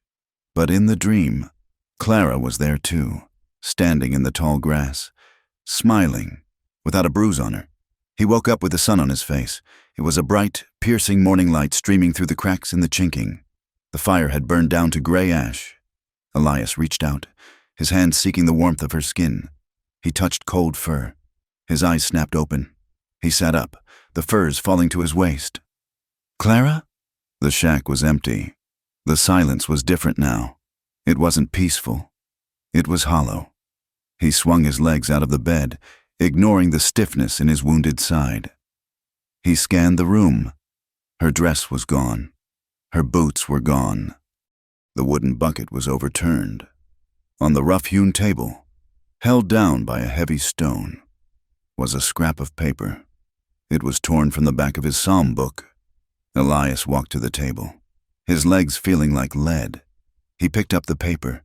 The handwriting was small, cramped, written with a piece of charcoal from the fire. "Elias, last night was the only true thing I have ever known. You made me feel whole, but I know who you are. You are a man who stays and fights until he dies. If I stay, they will come, and you will fight them, and they will kill you, just like they killed your brother, just like they killed your friend. I cannot be the reason you lose everything again. I am going back. I will surrender at Barren Ridge. If I give myself up, maybe they will stop hunting. Maybe you can live. Don't follow me. Please, let me save you this time." Clara Elias stared at the note. His hand crumpled the paper into a tight ball. He looked at the empty room. He looked at the bed where the imprint of her body was still visible in the furs. A sound tore from his throat, a roar of pure, unadulterated fury and grief that shook the dust from the rafters. He slammed his fist onto the table, the wood cracking under the blow. She had left to save him. She had ridden back into the mouth of the wolf to keep him from bleeding. He turned and grabbed his gun belt, buckling it on with trembling hands. He grabbed his coat. He grabbed his rifle. She thought she could end this by surrendering. She thought she could trade her life for his peace. She was wrong. He kicked the door open. Stepping out into the blinding snow, the tracks were there, fresh and deep, leading south, leading back to hell. Elias didn't feel the cold. He felt only the fire. He began to run. He ran the horse until its lungs burned and its legs trembled, but he did not stop. He was not a man. He was a vessel for a single, cold fury. Elias followed the tracks south, down from the frozen highlands, his own body a screaming chorus of pain, the wound in his side, reopened by the night of passion and the morning's desperate discovery, was a hot, wet patch under his coat. He ignored it. He ignored the wind that cut his face and the snow that blinded him. He saw her trail. She was following the path of least resistance, the fastest way down, back to the valley, back to Barren Ridge, back to her own execution. The note was a lead weight in his pocket. I cannot be the reason you lose everything again. She was wrong. She was the only thing he had found. He pushed the horse harder. He was a better tracker, a better rider. He knew the land. He cut across a ridge, saving himself 3 miles, and picked up her trail again in a wind-scoured pass. She was only an hour ahead, but she was not alone. He saw the other tracks. 3 riders, shod horses, coming up from the south. They had cut her trail. They were on her. Elias stopped. The rage became something else, something cold, precise and empty. The same feeling he'd had when he hunted the men who had killed Daniel. He was no longer saving her. He was avenging her. Clara heard the horses before she saw them. She had been riding for hours, her body numb, her mind a frozen blank of resolve. She was going to find Harkin, or the sheriff, or whoever wore Luther's leash in Barren Ridge. She would trade herself for Elias's life. It was a simple, clean transaction. The canyon walls rose up around her, a narrow cut of red rock that amplified the sound. The hoofbeats were behind her, and in front. She pulled Elias's horse to a halt, her heart a trip hammer in her chest. Harkin rode out from the rocks in front of her. His arm was in a sling, his face a mottled, purple mask of hatred. Well, he spat, his voice a wet growl. Look what the wind blew in, the runaway mare. 2 other men fanned out behind him, cutting off any escape. Clara's hand, in a useless, instinctive gesture, went to the empty holster on Elias's saddle. She had no gun. She had only the knife she had taken from the shack, tucked in her boot. I'm here to surrender, she said, her voice shaking but loud. I'll go back to Luther. Just leave him alone. The man, Elias, he's got nothing to do with this. Harkin laughed, a short, ugly bark. You think you can make deals? You're nothing. You're meat, and you just got your man killed. We were hunting him, found you instead. Saves us the trouble. He rode closer, his eyes raking over her. Luther wants you back. He's going to make an example of you. He said to bring you back, but not to be gentle. He backhanded her, a hard, ringing blow that snapped her head back and sent her tumbling from the horse. She landed hard on the frozen ground. The air knocked from her lungs. She tasted blood. Again. Get up, Harkin growled, dismounting. What about the man, Harkin? One of the others asked. A skinny man with a face like a weasel. The one who shot up the saloon. He's dead, Harkin said, kicking snow into Clara's face. He's wounded. In this cold, he's buzzard food. Now, let's tie her up. I'm going to enjoy this ride back. He grabbed a handful of her hair, yanking her head up. You cost me a good man, girl. You cost me my arm. I'm going to take it out of your hide, piece by piece. He raised his fist. The shot was not a bang. It was a crack, like a giant whip, echoing from the rim of the canyon high above. Harkin's head did not explode. He did not cry out. He simply looked surprised. A small, dark hole appeared in the center of his forehead. He crumpled, his heavy body falling across Clara's legs, dead before he hit the ground. Clara screamed. What the hell? The weasel-faced man yelled. Fumbling for his rifle. Another crack. The man spun around, clutching his chest, a look of comical surprise on his face. He toppled from his saddle. The third man, panicked, wheeled his horse, firing his pistol wildly at the rocks above. Where is he? Where is he? Right here! Elias's voice came from 20 yards away, behind a jumble of boulders. The man turned, and Elias stepped out.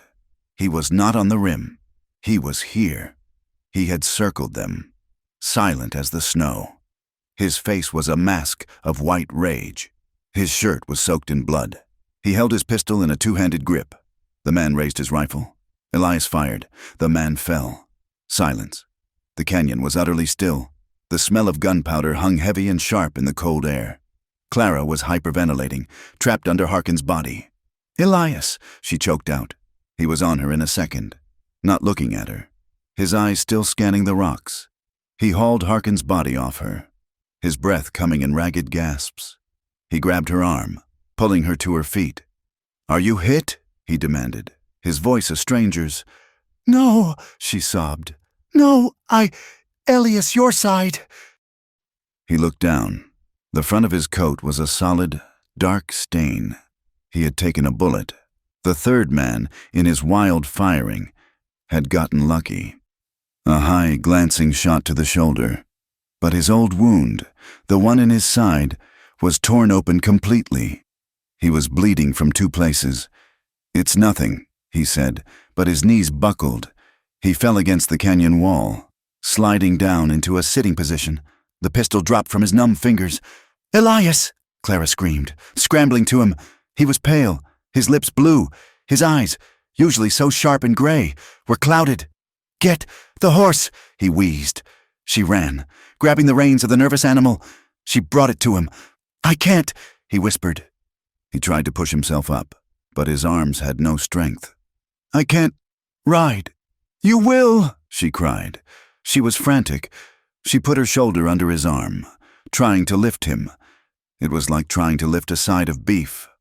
"Clara," he gasped. "You have to go. Take the horse. Ride. Get out of here." "No, I am not leaving you. I am not leaving you." She was screaming at him, tears freezing on her face. She looked at the blood. There was so much. It was gushing from his side, bright red, staining the snow. She ripped her own dress. She tore long strips from her petticoat, her hands bloody and shaking.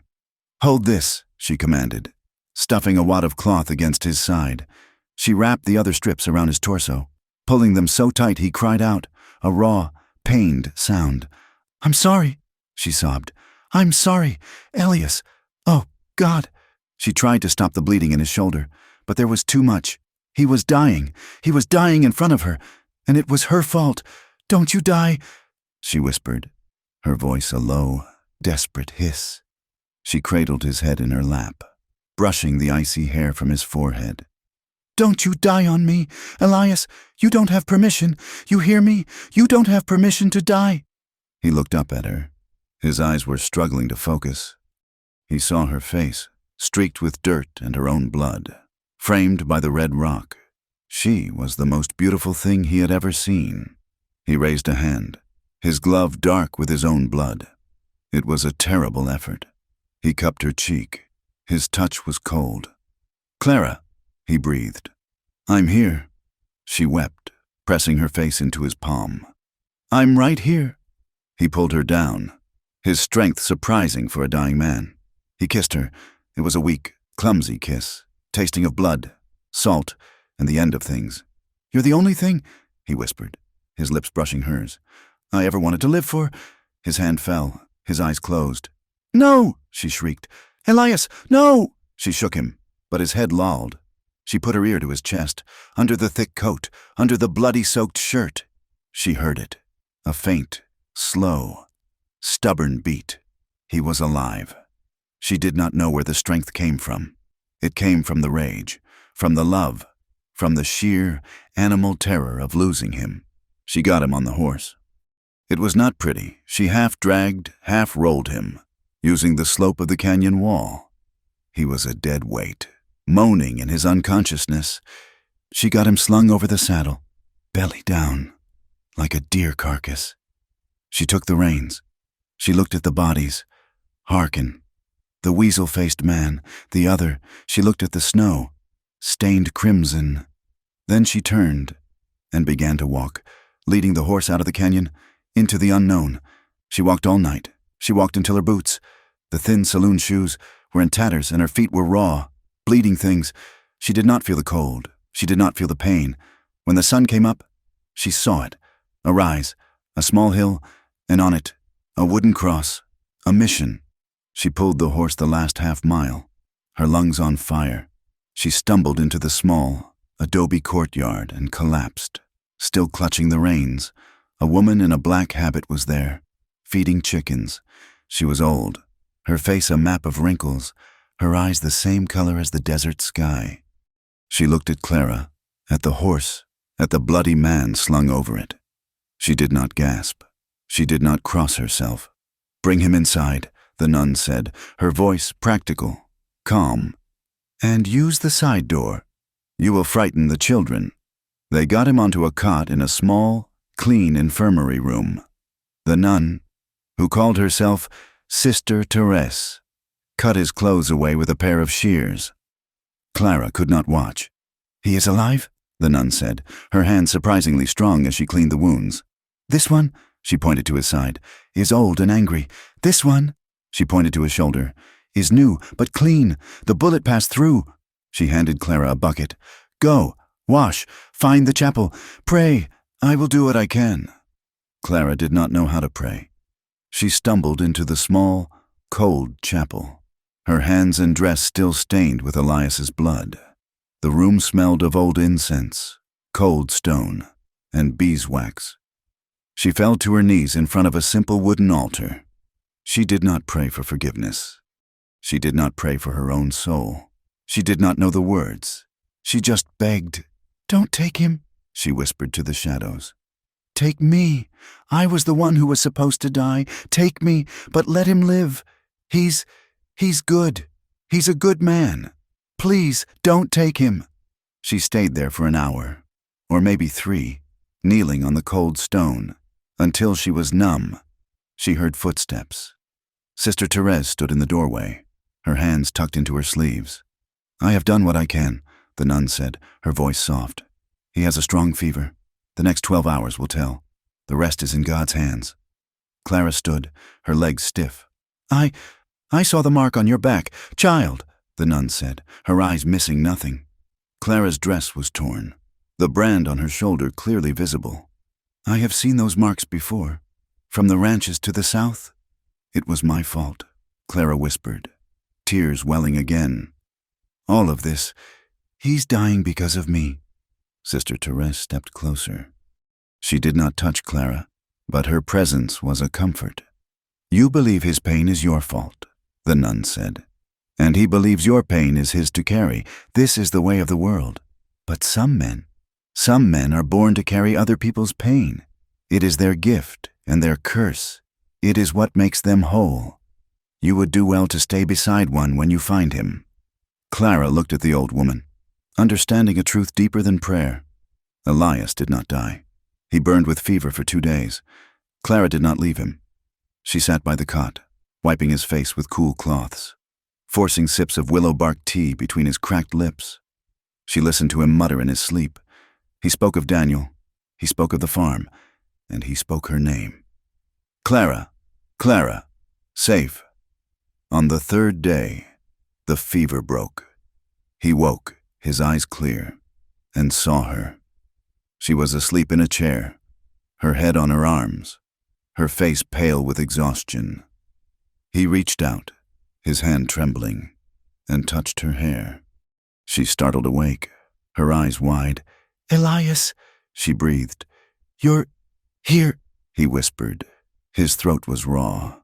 "I'm here," she said, her hands finding his, lacing their fingers together. "I'm not leaving." They stayed that way for a week. The snows began to melt outside the small window. The drip, drip, drip from the eaves, the only sound. They talked, but not of Luther, not of the chase. She told him about Missouri, about her mother's garden. He told her about the horses he had raised, about the way the sky looked over his valley in the summer. It was a quiet, fragile peace. It was broken by the sound of a horse in the courtyard. A rider, a prospector by his look, was bartering with one of the nuns for flour. He was loud, full of news from town. "You should see Barren Ridge," he was saying, his voice carrying through the open door of the infirmary. "Wild. Luther raised men tearing the place apart. He's put a bounty on that barmaid who got away. Clara, they call her—" Clara froze. Elias's hand, resting on the blanket, tightened into a fist. "A bounty?" the nun asked. $500, the prospector said, spitting a stream of tobacco. "Dead or alive? Through the poster. It's strange. It says, 'To silence her.' Says she's a witness to something. Must have stolen more than just herself from that ranch. $500. That'll bring every gunman in the territory down on her." Clara looked at Elias. The color had drained from her face. Elias was already pushing himself up, swinging his legs over the side of the cot, his jaw set. It was not over. It had just begun. "He's not just putting a bounty on a runaway," Elias said, his voice a low growl. He was sitting on the edge of the cot, his new shirt pulled tight over the fresh bandages Sister Therese had applied. "He's silencing a witness."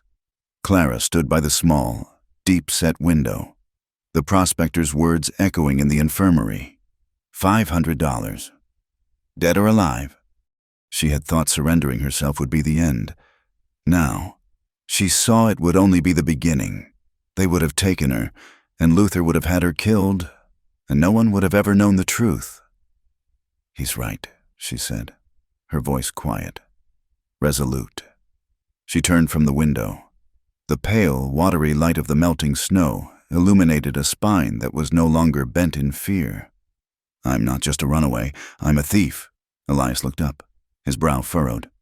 Clara reached into the bodice of her dress, the one the nuns had given her. It was simple, gray wool, practical and sturdy. Her hand fumbled, and she pulled out a small, oilcloth-wrapped packet no bigger than a man's hand. It was flat and tied with twine. "I didn't just run," she said. "I waited. I made him think I was broken. And last month, I worked in his office, cleaning.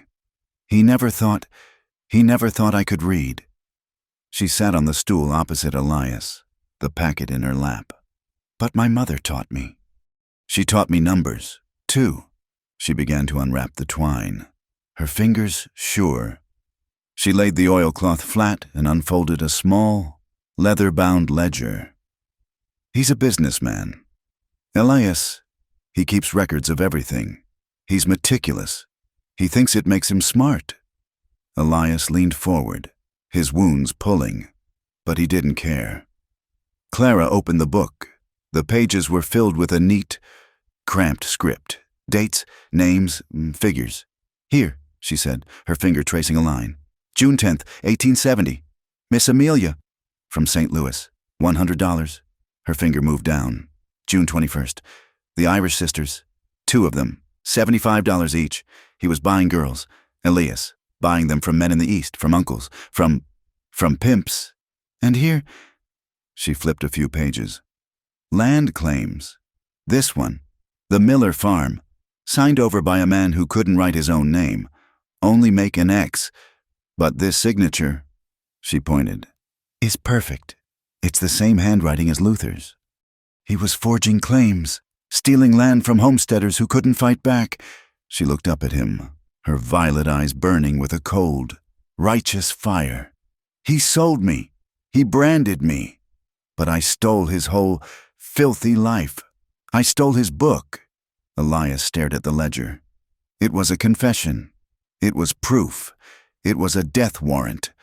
"He doesn't want you back, Clara," he said, his voice raw. "He wants that book. The bounty isn't for you. It's for that. Then we destroy it," she said, moving toward the small pot-bellied stove. "We burn it, and we ran. We can go to California, to Oregon." "No," Elias said. He stood up, the old, familiar fire returning to his eyes. The fire she had seen in the saloon. The fire she had seen in the canyon. "I've been running my whole life. I ran from the men who killed Daniel. I ran from myself. Running doesn't work. They find you, or they find someone else. They found Jed." He took the book from her hand. He held it, feeling its weight. This is the one thing I never had. I tried to fight the law with my hands. I tried to fight it with a gun. That's why I lost this." He tapped the ledger. "This is a different kind of weapon. This is their kind of weapon." "What do we do?" she asked. "We don't run. We fight. But we do it my way. This time, not with rage, with the law." There is no law here. Elias, Luther owns it. He owns the county. He owns the territory marshals. He does not own the United States Army. Elias said, There's a federal commander at Fort Trinity. He's 100 miles north of here. He has authority over the territories. He can convene a federal court. If we get this ledger to him, he can arrest Luther. He can end this. 100 miles, Clara breathed. through the Painted Mesa, through outlaw territory. And with every gunman in the territory looking for your face, Elias finished. It's a fool's choice. It's the only choice, Clara said.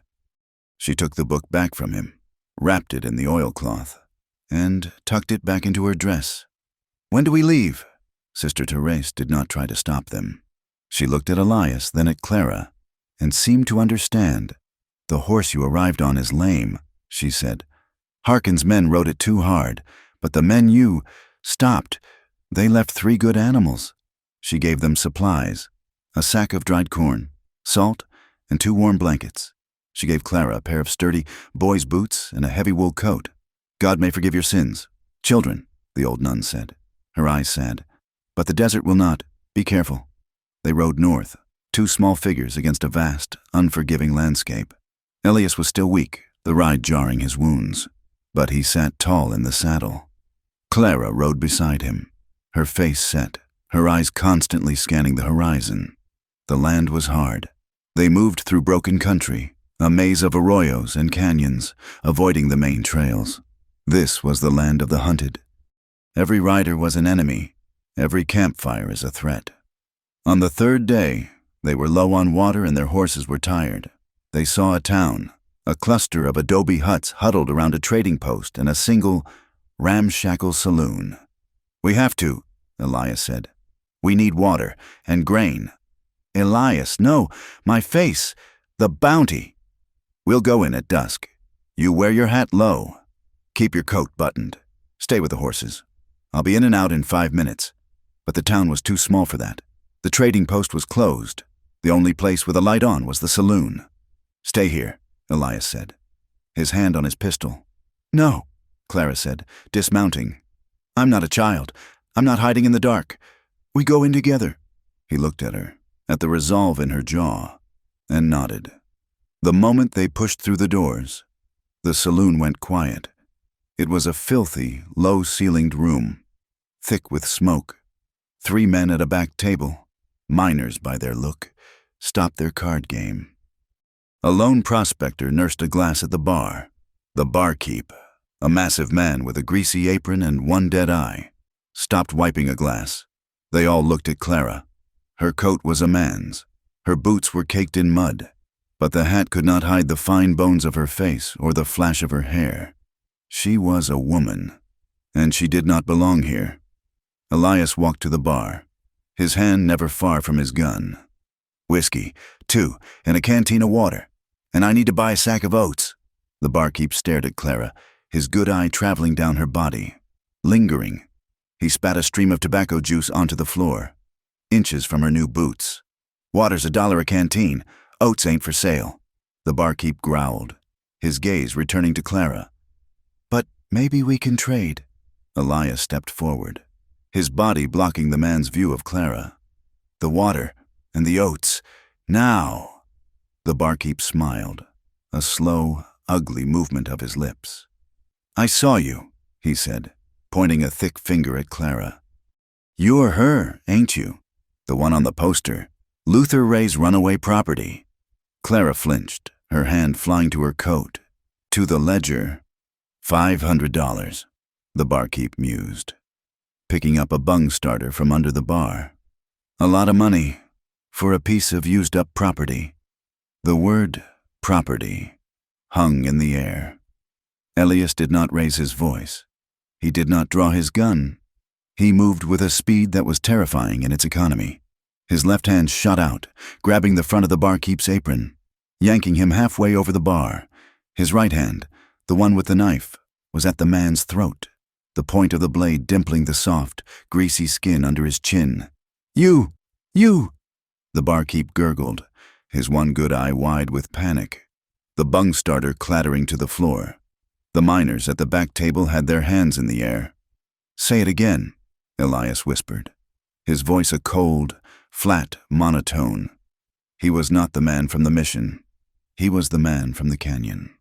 He was the man who had lost Daniel. Call her that again. He was going to kill him. Clara saw it. He was going to cut the man's throat in this filthy saloon, and the law would hang him, and their mission would be over. Elias, she said, her voice sharp. She put her hand on his arm, the one holding the knife. He didn't flinch, his eyes locked on the barkeep. Elias, no, she said, her voice softer, but steel hard. Let him go. He's not worth it. Elias trembled, his arm rigid, his whole body a coiled spring of violence. He was seeing Harkin. He was seeing Luther. He was seeing the man who had hanged his brother. He's nothing, Clara said, her grip tightening on his arm. He's just words. Let them talk. I've heard worse. I've heard worse. The words broke the spell. Elias stared at the barkeep's terrified face for a long second. Then, with a shove, he threw the man backward. The barkeep crashed into the shelves, bottles of whiskey shattering around him. Elias did not look back. He grabbed Clara's hand. Let's go! They walked out, their backs to the room. No one moved. They rode out of that town, fast, and did not stop until midnight. The land changed. They entered the painted mesa, a vast, alien landscape of towering red and purple rock formations that looked like the bones of dead gods. The wind never stopped, a high, lonely whistle through the stone. They were lost. The trails were a maze, and their water was low again. Elias was grim, his wounds aching, his failure at the saloon a bitter taste in his mouth. On their second day in the mesa, they found him. He was sitting by a small, smoking fire, a string of mules tethered nearby. He was an old man, his skin the color of worn copper, his hair long and gray. He wore a mix of clothes, buckskin trousers and a cavalry jacket. Elias raised his rifle. The man did not look up. He just gestured to the fire. The water in this land is bitter, the old man said, his voice like dry leaves. But it will not kill you, not like the men behind you. Elias and Clara exchanged a look. You've seen men? Elias asked, walking closer, but keeping his distance. I saw them 2 hours back, 3 riders, moving fast. They follow you. The old man looked up, and his eyes were dark and clear. He was half Apache, a trader who walked the high lonesome. You run from a man named Ray. It was not a question. He has put a word out. The trader said, even to my people. He offers many rifles. We are not running from him, Clara said, stepping forward. We are going to Fort Trinity, to stop him. The old man studied her. He looked at her torn coat, her boy's boots, and the fire in her eyes. He smiled, a slow cracking of his weathered face. You are the one, he said. The woman who walked through fire. He stood up. He was tall, leaner than Elias had thought. I am going to the fort. I have blankets to sell to the soldiers. The path is hard. I will show you. He guided them through a network of canyons and game trails that no map would ever show. He moved with a quiet, ground-eating pace. That night, they camped in a high, sheltered cove, safe from the wind. The trader, who said his name was John Walks Alone, shared his food, roasted corn and dried meat. He and Elias talked in low tones about the land, about the soldiers, about the changing world. Clara watched the old man. Before they slept, he came to her. He held something out in his palm. It was a comb, a heavy silver hair comb, beautifully worked, with a single piece of turquoise set in the middle. It was Spanish, old and valuable. I can't, Clara said. I have nothing to trade. It is not a trade, John Walks Alone said. He pressed it into her hand. My grandmother wore this. She was a strong woman. She saw her world burn, and she built a new one from the ashes. He looked at her, his dark eyes kind. It suits someone who has walked through fire. Clara closed her hand around the comb, the silver cold against her skin. She felt tears prick her eyes. Later, Elias came to her. The trader was asleep by the fire, wrapped in his blanket. Elias and Clara lay a few yards away, staring up at the sky. The stars in the mesa were not stars. They were a river of diamonds, a flood of light so bright it felt like you could reach up and touch it. The air was cold and clean. Clara had the comb in her hand. "He knows," Elias said, his voice low. "He knows what we're doing." "He knows me," Clara whispered. He didn't see the brand. He saw me." Elias turned on his side, propping his head on his hand. He looked at her. Her face, in the starlight, was soft. The bruises were gone. The hardness was gone. She was just Clara. "We might not make it." "Elias," she said, her voice catching. "Those men, the bounty hunters, they'll find us." "They will," he said. He did not lie to her. Not anymore. She turned to face him. "Then I'm glad. Glad. I'm glad I'm here. With you. Even if we don't make it, even if we die tomorrow." She reached out, her fingers tracing the scar on his jaw. "I have never felt more free than when I'm beside you."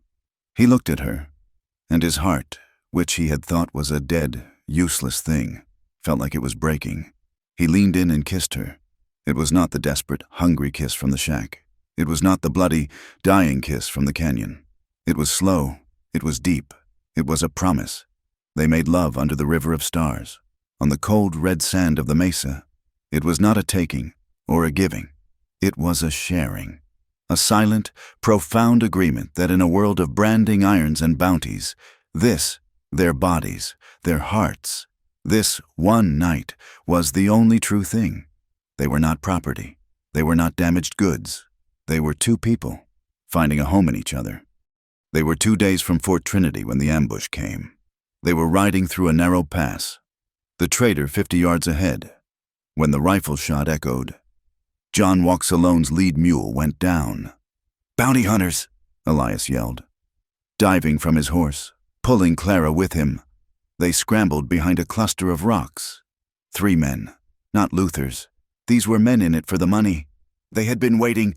"Give us the girl!" one of them yelled, his voice echoing. "We just want the girl. The man in the engine can go." "Go to hell!" Elias yelled back. He fired his rifle, the shot pinging off the rocks. "Clara, stay down!" he commanded. "They've got John pinned!" she cried. The old man was trapped behind his dead mule. "I see it." The fight was fast and ugly. Elias was a good shot, but he was outnumbered. He hit one of the men in the arm, and the man screamed, falling back. "I'm going to draw their fire," Elias said, his teeth gritted. "When I do, you run. Get to the trader." "Get out of here." "I'm not leaving you." "That's an order. Damn it!" He broke from the cover, firing as he ran, trying to get a better angle. It was a trap. A 4th man, one Elias hadn't seen, stepped out from the rocks behind him. He didn't shoot. He slammed the butt of his rifle into Elias's head. Elias went down, the world exploding in white light. "No!" Clara screamed. 2 of the men grabbed Elias, hauling him up. He was dazed, bleeding from his scalp. The 3rd man, the leader, a burly man with a rope on his saddle, grabbed Clara. "We got her!" he yelled. $500. "What about him?" the other man asked, pointing to Elias. "He's trouble." The leader spat. "And he cost us a man. String him up. Leave him for the buzzards. It'll be a message." Clara fought. She kicked. She bit. She clawed. But the man was too strong. She watched, in horror, as they threw the rope over the branch of a dead, stunted pine. They looped the noose around Elias's neck. He was conscious, struggling weakly, his hands tied. "No!" Clara sobbed. "Please, take me! Let him go! Please!" "Shut her up," the leader said. He turned to Elias. "Any last words? Cowboy?" Elias looked at Clara. His eyes were clear. He was not afraid. He was just sorry. The man kicked the horse out from under him. Elias dropped. The rope snapped taut. Clara screamed. It was not a human sound. It was a sound from the bottom of a well, a howl of ultimate loss. Elias was choking, his body convulsing, his boots kicking at the empty air. His face was turning a dark, blotchy purple. He was dying. He was dying like Daniel. The leader, who was holding her, laughed. He dances well, doesn't he? Something in Clara broke. The fear, the grief, the part of her that had always run. It snapped. The man who had hit Elias had set his rifle down. He was watching the hanging, his mouth open in a grin. Elias's pistol was on the ground, where it had fallen. Clara, in one fluid, animal motion, stomped her boot, the heavy boot Sister Therese had given her, down onto the instep of the man holding her. He roared, his grip loosening for just a second. It was all she needed. She lunged, grabbing Elias's fallen pistol from the dust. The man with the grin turned, his eyes wide, reaching for his own gun. Clara fired. The gun kicked hard, the sound deafening. The bullet went wide, hitting the rock by the man's head. Elias was still kicking. He had seconds left. Clara leveled the gun, both hands, just as Elias had taught her to aim. She did not aim at the men. She aimed at the rope. She fired again. The shot missed. The leader was drawing his pistol. "You crazy!" Clara took a breath. She did not look at the leader. She looked at Elias, at his face, at the rope. She saw the man who had kissed her scars. She saw the man who had held her in her nightmare. She saw her life. She fired a third time. She did not hit the rope. She hit the man who was standing next to it, the one who had tied the knot. He was just a bounty hunter, a man with a greedy grin. The bullet took him in the chest. He looked down, surprised, and fell over. Clara did not look at him. She turned the gun on the leader, the man who was still holding her. He froze, his pistol halfway out of its holster. "My God," he whispered. "Let him down," Clara said. Her voice was not her own. It was a dead, cold rasp. Her hands were shaking so hard she could barely hold the pistol, but she held it steady. "Or what, girlie? You'll shoot me? You just shot your first man. You ain't got the stomach for—" She fired. The bullet tore a piece of bark from the tree, inches from his head. He yelped, dropping his gun. All right, crazed woman." He ran to his partner, and together they cut Elias down. Elias fell to the ground, a dead weight, coughing, gasping, a raw, red burn around his neck. "Get on your horses," Clara said, the gun still leveled. "But our partner—" "Get on your horses and ride, or I will kill you both. I swear to God, I will." They scrambled onto their horses and galloped away, leaving their dead partner in the dust. Clara stood there, the gun heavy in her hand, shaking. She looked at the man she had shot. He was not moving. His eyes were open, staring at the sky. Her first kill. She did not cry. She did not vomit. She just looked away, her face hardening. She ran to Elias. He was alive, pulling in raw, ragged breaths, his throat too torn to speak. John Walks Alone was already at his side, cutting his bonds. They made it to Fort Trinity 2 hours later. Clara and the old trader half-carried, half-dragged Elias through the main gates. They were a vision from hell, covered in blood, dust, and gunpowder. "We need to see the commander," Clara yelled, her voice hoarse. "We have proof of murder, of Luther Ray." A soldier, his uniform clean, his face young, looked at them in disgust. "The commander is busy. We have a ledger," she cried. A federal officer. Anyone." The soldier, impressed by her ferocity, or perhaps her desperation, finally relented. "Wait here." He came back minutes later. "Commander Will Huff will see you." They were escorted to a neat, wood-frame building, an office. Clara clutched the ledger to her chest. Elias was leaning heavily on the trader, his throat a raw, purple mess. They were ushered inside. The office was warm. A fire crackled in the hearth. A man in a clean blue uniform sat behind a large oak desk, and in the chair opposite him, holding a glass of brandy, was Luther Ray. He was not a monster. He was a man, in a fine, tailored suit. He was smiling. "Ah, Commander," Luther said, his voice smooth and cultured. "It seems my lost property has arrived, and she's brought her kidnapper with her." The commander, a man with a gray mustache and cold, bureaucratic eyes, looked at Clara. "Is this the woman, Mr. Ray?" "It is," Luther said, standing up. He looked at Clara, and his eyes were cold and possessive. "Clara, my dear, you've caused me a great deal of trouble." Clara stared at him, the ledger in her hand suddenly feeling like a useless block of wood. "Commander," she said, her voice shaking. "This man is a murderer. He is a slaver. I have his book, his ledger. It's all in here." She threw the book on the desk. The commander did not look at it. He looked at Luther. Luther sighed, a theatrical, sad sound. "Commander, as I told you, the girl, she is unwell. She stole my private accounts, and she has fantasies. This man," he gestured at Elias, "is a known outlaw. He saw her, and he took her. I have the papers. I have the bill of sale for her indenture. I have the warrant for his arrest." He slid a stack of clean, crisp papers across the desk. The commander looked at the papers. Then he looked at Clara, at her wild hair, her bloody clothes. He looked at Elias, with a rope burn on his neck. "Ma'am," the commander said, his voice firm, "I have papers. I have a legal warrant.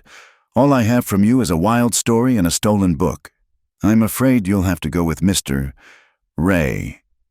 He gestured to the two soldiers at the door. "Escort Miss Wainwright to Mr. Ray's custody, and hold this man in the stockade." It was not a stockade. It was a patch of frozen, wind-blasted earth just outside the fort's main gates. Commander Wilhuff had not imprisoned them. He had done something worse. He had evicted them. John Walks alone had stepped between them and the soldiers. His voice a low, dangerous rumble. He had not yelled. He had simply stated that he, a friend to the fort, had witnessed the attack by the bounty hunters, and that the rope burn on Elias's neck was not a fantasy. Faced with a political incident, and with Luther Ray's smug, legal confidence, the commander had found a compromise. He had declared the matter civil, not military. He had confiscated the ledger, logging it as disputed evidence. "You are not welcome inside Fort Trinity, Mr. Elias," Wilhuff had said, his voice cold. "And the woman is, by her own admission, a runaway. I will hold these documents until the circuit judge arrives in 3 weeks. For now, you are banished from the post."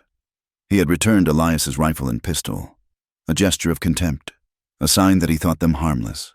So now they sat, 100 yards from the bustling gates, their 3 horses cropping at the brown, winter-killed grass. John Walks alone had given them his last blanket and a small bag of cornmeal before riding into the darkness of the mesa, his face a mask of sorrow. "You carry a heavy truth," he had said. "Do not let the wind take it." Now, the wind was all they had. Clara sat with her head in her hands. Her body was a mass of aches from the ride, her throat raw from screaming. But it was her hope that was broken. "It's over," she whispered, her voice hollow. "We did everything. I killed a man. For what? He has the ledger. He has the law. He has everything, and we have nothing." She looked at Elias. He was staring at the fort, at the smoke rising from the barracks chimneys. The rope burn on his neck was a raw, red necklace. He looked like a man who had been cut down from a hanging, only to be left to freeze. "We came here thinking the law was a fortress," she said, her voice thick with tears. "And it's just another one of his ranches. He owns it, too." Elias did not turn. He watched a contingent of soldiers march across the parade ground. He watched a settler's wagon, piled high with furniture, rattle through the gates. "No," he said, his voice a hoarse rasp. His throat was agony. "He doesn't own it. He's just renting a room." "What does that mean?" Clara asked, looking up. "Elias, there's nothing left to do. He won. We have to run." "Run where?" He finally turned to her. His face was gray with exhaustion. His eyes sunk deep in their sockets. But they were not dead. They were burning. "Run to California and wait for a man like Ray to show up there. Run to Oregon and wait for another bank, another railroad, another land grabber?" He got to his feet, his body protesting, and walked to a small rise, looking down at the fort. "I've run my whole life. Clara, since Daniel, I thought it was because I had nothing to fight for. I was wrong. I was just afraid to fight. I'm tired of being afraid." "But we can't fight this," she cried, standing to face him. "We can't fight the whole army. We have no proof. We have no one." "We have the truth," Elias said. "And we have this," he pointed at the fort. "The fort? The people," he said. He gestured to the wagons, the merchants, the homesteaders who were trickling in and out, even as the sun began to set. "That commander, he's just one man. He's a soldier. He sees papers. He sees authority. He doesn't see the people. But they're here." He walked back to her, his mind working, the old, cold fury being forged into something sharp. "The prospector. Back at the mission? What did he say?" "He said Ray was tearing Barren Ridge apart, looking for you." "Yes, he's turning the whole territory upside down. Which means," Elias continued, his voice gaining strength, "that the people, the homesteaders, the miners, the ones who aren't on his payroll, they're scared. And they're angry. They just don't have a voice." "What are you saying?" Clara asked, a tiny, fragile spark of hope beginning to flicker. "That commander mentioned a circuit judge. In 3 weeks. But I've been to forts like this. They have public hearing days. Every week. A place for settlers to air grievances, to file claims, to register complaints. It's a formality. It's a pressure valve, and it's a public space." He looked at her, his eyes intense. "You don't need a commander. You need a jury. We've been trying to give the ledger to a man in a blue coat. You need to give it to the people." But Wilhoof has the ledger," Clara said, her hope dying again. "He has a ledger," Elias said. He unbuttoned his coat. His hands were shaking. He reached into the waistband of his trousers, against his wounded side. He pulled out a folded, oilcloth-wrapped packet. It was stained with his blood. Clara gasped. You had it? In the office? You let me give him up." "What?" "He has my supply accounts," Elias whispered, a grim smile touching his lips. "An old book I used to track ammunition and flour. The writing is similar, in the dark, to a man who doesn't want to look too close." Clara stared at him, and then she laughed. It was a wild, hysterical sound that was half a sob. You magnificent. You knew he would turn us away." "I knew," Elias said, his face hardening. "What men like Wilhoof are. They don't look for the truth. They look for the path of least resistance. Ray was it." He handed her the real ledger. "So, we give them the truth, in a place they can't ignore it." "When?" "Tomorrow," Elias said. "Tomorrow's Tuesday. Public hearing day. It's held in the courthouse, by the parade ground. Anyone can go. They'll arrest us. Elias, the moment we set foot inside that gate. Not if we don't look like us." They used the last of their money to buy a meal from a settler family camped half a mile away.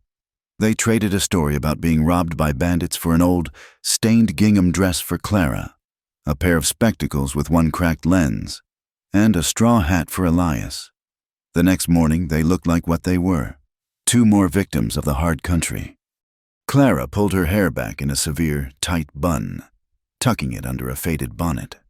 The spectacles, perched on her nose, hid the striking color of her eyes, making her look mousy and bookish. Elias, in the straw hat, his face bruised and his neck raw, looked like a dirt farmer who had lost a fight with a mule. They walked. They left the horses tethered in a grove of trees and joined the slow-moving stream of people walking through the main gates of Fort Trinity. The soldier at the gate, a new man, barely looked at them. He just waved them through with the others. The fort was a small, self-contained city, a parade ground, barracks, officers' quarters, a storehouse, and a single, clean-looking building of fresh-cut pine. The courthouse. People were crowding inside. Homesteaders, merchants, a few nervous-looking prospectors, and a handful of soldiers observing.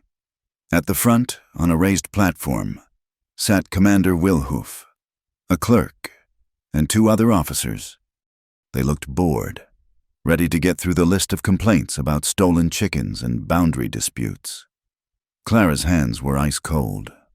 She clutched the ledger inside her coat.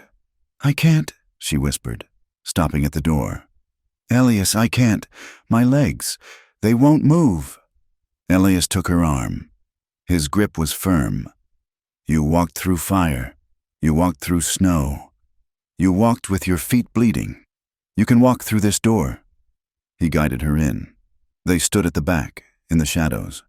Just two more faces in the crowd. The commander called a name. "Ephraim Stroud. Complaint against the quartermaster." A man stood up and began to drone on about the price of hay. "He's not here," Clara whispered, scanning the crowd. "Luther, he's not here."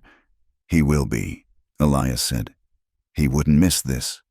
Just as he said it, the door opened again. Luther Ray entered, flanked by two of his men, new faces, hard-eyed and expensive-looking. Ray was smiling, his hat in his hand, nodding at the commander as if he owned the place. He was here to ensure his property didn't show up. He sat in the front row, a picture of civic concern. Clara's breath hitched. She felt the old, cold terror. She started to turn. Elias put his hand on her shoulder. "Look at me," he commanded, his voice low. She looked up at him. She saw the man who had faced down Harkin, the man who had put his body between her and a snake, the man who had kissed her scars. "I'm right here," he said. "I'm not leaving." He gave her a small, gentle push. "Go, it's your turn." She took a step, then another. She walked out of the shadows, down the central aisle, her boots making a soft, steady sound on the pine floor. The commander looked up from his papers, annoyed at the interruption. "Ma'am, you are not on the list. You will have to wait your turn." Luther Ray turned in his seat. He saw her. His smile faltered. He saw the plain dress, the spectacles. He saw the woman he thought he had broken. "I cannot wait," Clara said. Her voice, at first, was a small, reedy thing. She took another step, closer to the platform. She took a breath, and then she spoke, her voice ringing out, clear and strong, cutting through the murmuring of the crowd. "I am Clara Wainwright, and I am here to report a murder." The room went silent. Commander Wilhuff stood up. "Ma'am, I told you yesterday. You told me I was unwell." "Commander," Clara said, her voice dripping with an ice he had not heard. "You told me I was a liar. Today, I am here to speak to the people, because unlike you, sir, they know the truth of the brand." She pulled the ledger from her coat. Luther Ray was on his feet. "This is an outrage. Commander, this woman is hysterical. She is my indentured servant, a thief. I have the papers." "And I have your papers, Mr. Ray," Clara shot back. She opened the ledger. She was shaking, but she held the book high. "This is his ledger," she cried out to the crowd. "The one he uses to buy and sell human lives." "Lies!" Ray shouted. "Slanders!" Clara ignored him. She looked at the faces in the crowd. She saw women, just like her. She saw farmers, just like Elias's father. "August 10th, 1870, she read, her voice shaking with righteous fury. "The Miller Farm. Land claim forged. Signed by Luther Ray. Cost 1 bottle of whiskey." A man in the back gasped. That was my neighbor." "September 1st, Clara continued, her voice growing stronger. "Jedediah Stone, payment to Harkin. For silencing, $100. That's not true," Ray roared. "Caesar, she's mad." "Am I?" Clara cried. "What about the women? Luther? What about the girls you bought?" She flipped the page. "June 10th, Miss Amelia. $100. June 21st, the Irish Sisters. $75 each." A woman in the front row sobbed, her hand flying to her mouth. "That's enough!" Commander Wilhuff yelled, drawing his sidearm. "Soldiers, arrest this woman for disrupting—" "And what about the man I killed?" Elias's voice, raw and ruined, cut through the chaos.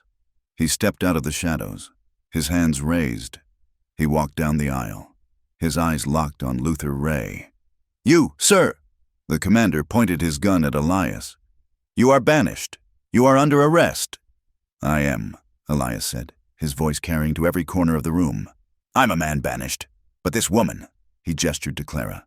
"She shot a man, a bounty hunter, a man who was trying to hang me, on your land, under your authority, for a bounty put out by him." Elias pointed at Luther Ray. He touched his neck, the raw, purpled rope burn. "He put a bounty on her, $500, to silence her. This is the mark of his law. Commander, this is the mark of the man you protect." The crowd was on its feet. They were shouting, "Shame! Murderer!" Luther Ray's face was a mask of purple rage. He saw the room turning. He saw his power, which had been absolute, dissolving. His hand went inside his tailored coat. "No!" Elias roared. He was too far away. But a man in the front row, a man who had not spoken, stood up. He was not a soldier. He wore a simple, dark suit, and he had been listening. "I wouldn't, Mr. Ray," the man said, his voice quiet, but full of an authority that silenced the room. He opened his coat. A simple, silver star was pinned to his vest. "You, as Marshal, my name is Benteen, and I've been sitting here for 2 days, listening to stories about you. I was sent to investigate a man named Jedediah Stone's death." Luther Ray froze. He stared at the star. "This woman's testimony," Marshal Benteen continued, "along with that man's neck and that ledger, I'd say it's more than enough." Ray made his move. He was not a coward. He was a cornered animal. He pulled his pistol, a small, elegant Derringer, and aimed it, not at the Marshal, but at Clara. He fired. Elias was already moving. He threw himself in front of Clara, a human shield. The bullet tore into his shoulder, the same one that had been hit before, spinning him around. He crashed into her, and they both fell to the floor. The courthouse erupted. Marshal Benteen's gun was out. "Don't move! Ray!" But Ray was already running for the side door. His 2 men were providing cover, drawing their guns. The soldiers, finally reacting, leveled their rifles. "Drop your weapons!" A shot, another. The room filled with smoke. When it cleared, Luther Ray was on the floor. His 2 men beside him, the soldiers, the marshal, and a half-dozen armed settlers were all holding smoking pistols. The reign of Luther Ray was over. Elias was on the floor, Clara cradling his head. "Elias! Oh, God, not again, not again!" He was bleeding, but he was smiling. His teeth gritted in pain. He missed," he gasped. "Hit the old wound. It hurts like hell." Marshal Benteen knelt beside them, holstering his pistol. "That was the bravest and most foolish thing I have ever seen. Son, was it?" Elias grunted, as Clara pressed a handkerchief to his shoulder. "No," Benteen said, looking at Clara. Then, at the ledger, "I reckon it was just about the only thing to do." In the aftermath, Fort Trinity was a different place. Commander Will Huff was confined to his quarters, pending an investigation. Marshal Benteen took temporary command, and he took Elias's and Clara's full testimonies. The ledger was a key, unlocking a dozen crimes. The bounty money on Clara's head was, by law, hers, as was the reward for the capture of Luther Ray, dead or alive. 2 weeks later, Clara stood in the marshal's office, her hand on Elias's arm.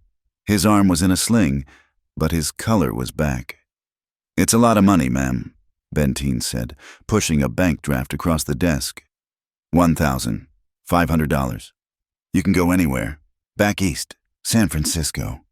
You can be anyone you want. Clara looked at the paper. It was a fortune. It was freedom. She pushed it back. "I don't want to go back east, and I don't want to go to San Francisco." She looked at a map on the wall, a map of the territory. "I want to buy land," she said. She pointed to a spot high in the northern mountains, a valley that John Walks Alone had told them about. A place, he said, where the water was sweet and the wind was quiet. There, months later, the cabin was half built. It was rough-hewn pine, and the roof was not yet shingled, but it was theirs. It sat in a high valley, surrounded by aspen, A clear, cold creek running 20 yards from the door. Elias was setting a log. His shoulder healed, his muscles strong from the work. He was not a drifter. He was a builder. He had lost his father's farm, so he was building his own. Clara came out of the cabin, wiping her hands on an apron. She was pregnant, her body full and strong, her face glowing with a peace that was profound. Her hair, the color of dark honey, was long and free. The bruises were gone. The fear was gone. Her body bore the past, the white, faint scar on her shoulder, but her eyes carried the future. She looked at the silver comb in her hand, the one John Walks Alone had given her. She smiled and, with a sure hand, swept her hair up and fixed it in place. It suited someone who had walked through fire. Elias stopped his work. He watched her. He felt a swell of love so powerful it almost knocked him to his knees. "Clara," he called, his voice rough but soft. "Come here. The sun's going down. You have to see this." She walked to him, across the land that was theirs. The sky was on fire, a blaze of purple, orange, and gold. She did not look at the sky. She looked at him. She put her hands on his chest, feeling the steady, strong beat of his heart beneath the worn shirt. She rose on her toes and kissed him, hard. It was not a kiss of desperation. It was not a kiss of thanks. It was a kiss of arrival. She pulled back, her forehead resting against his, her eyes looking deep into his. "I don't need to pretend anymore," she whispered, her voice full of a love that was as wild and as vast as the land around them. "I'm yours." Thank you for listening to this story from Wild West. We truly appreciate you spending your time with us. We would love to know where you are listening from, so please drop a comment and let us know. Your thoughts and feedback mean the world to us. If you enjoyed this tale, please consider subscribing to our channel, From Wild West, for more stories of the frontier, and share your thoughts in the comments below.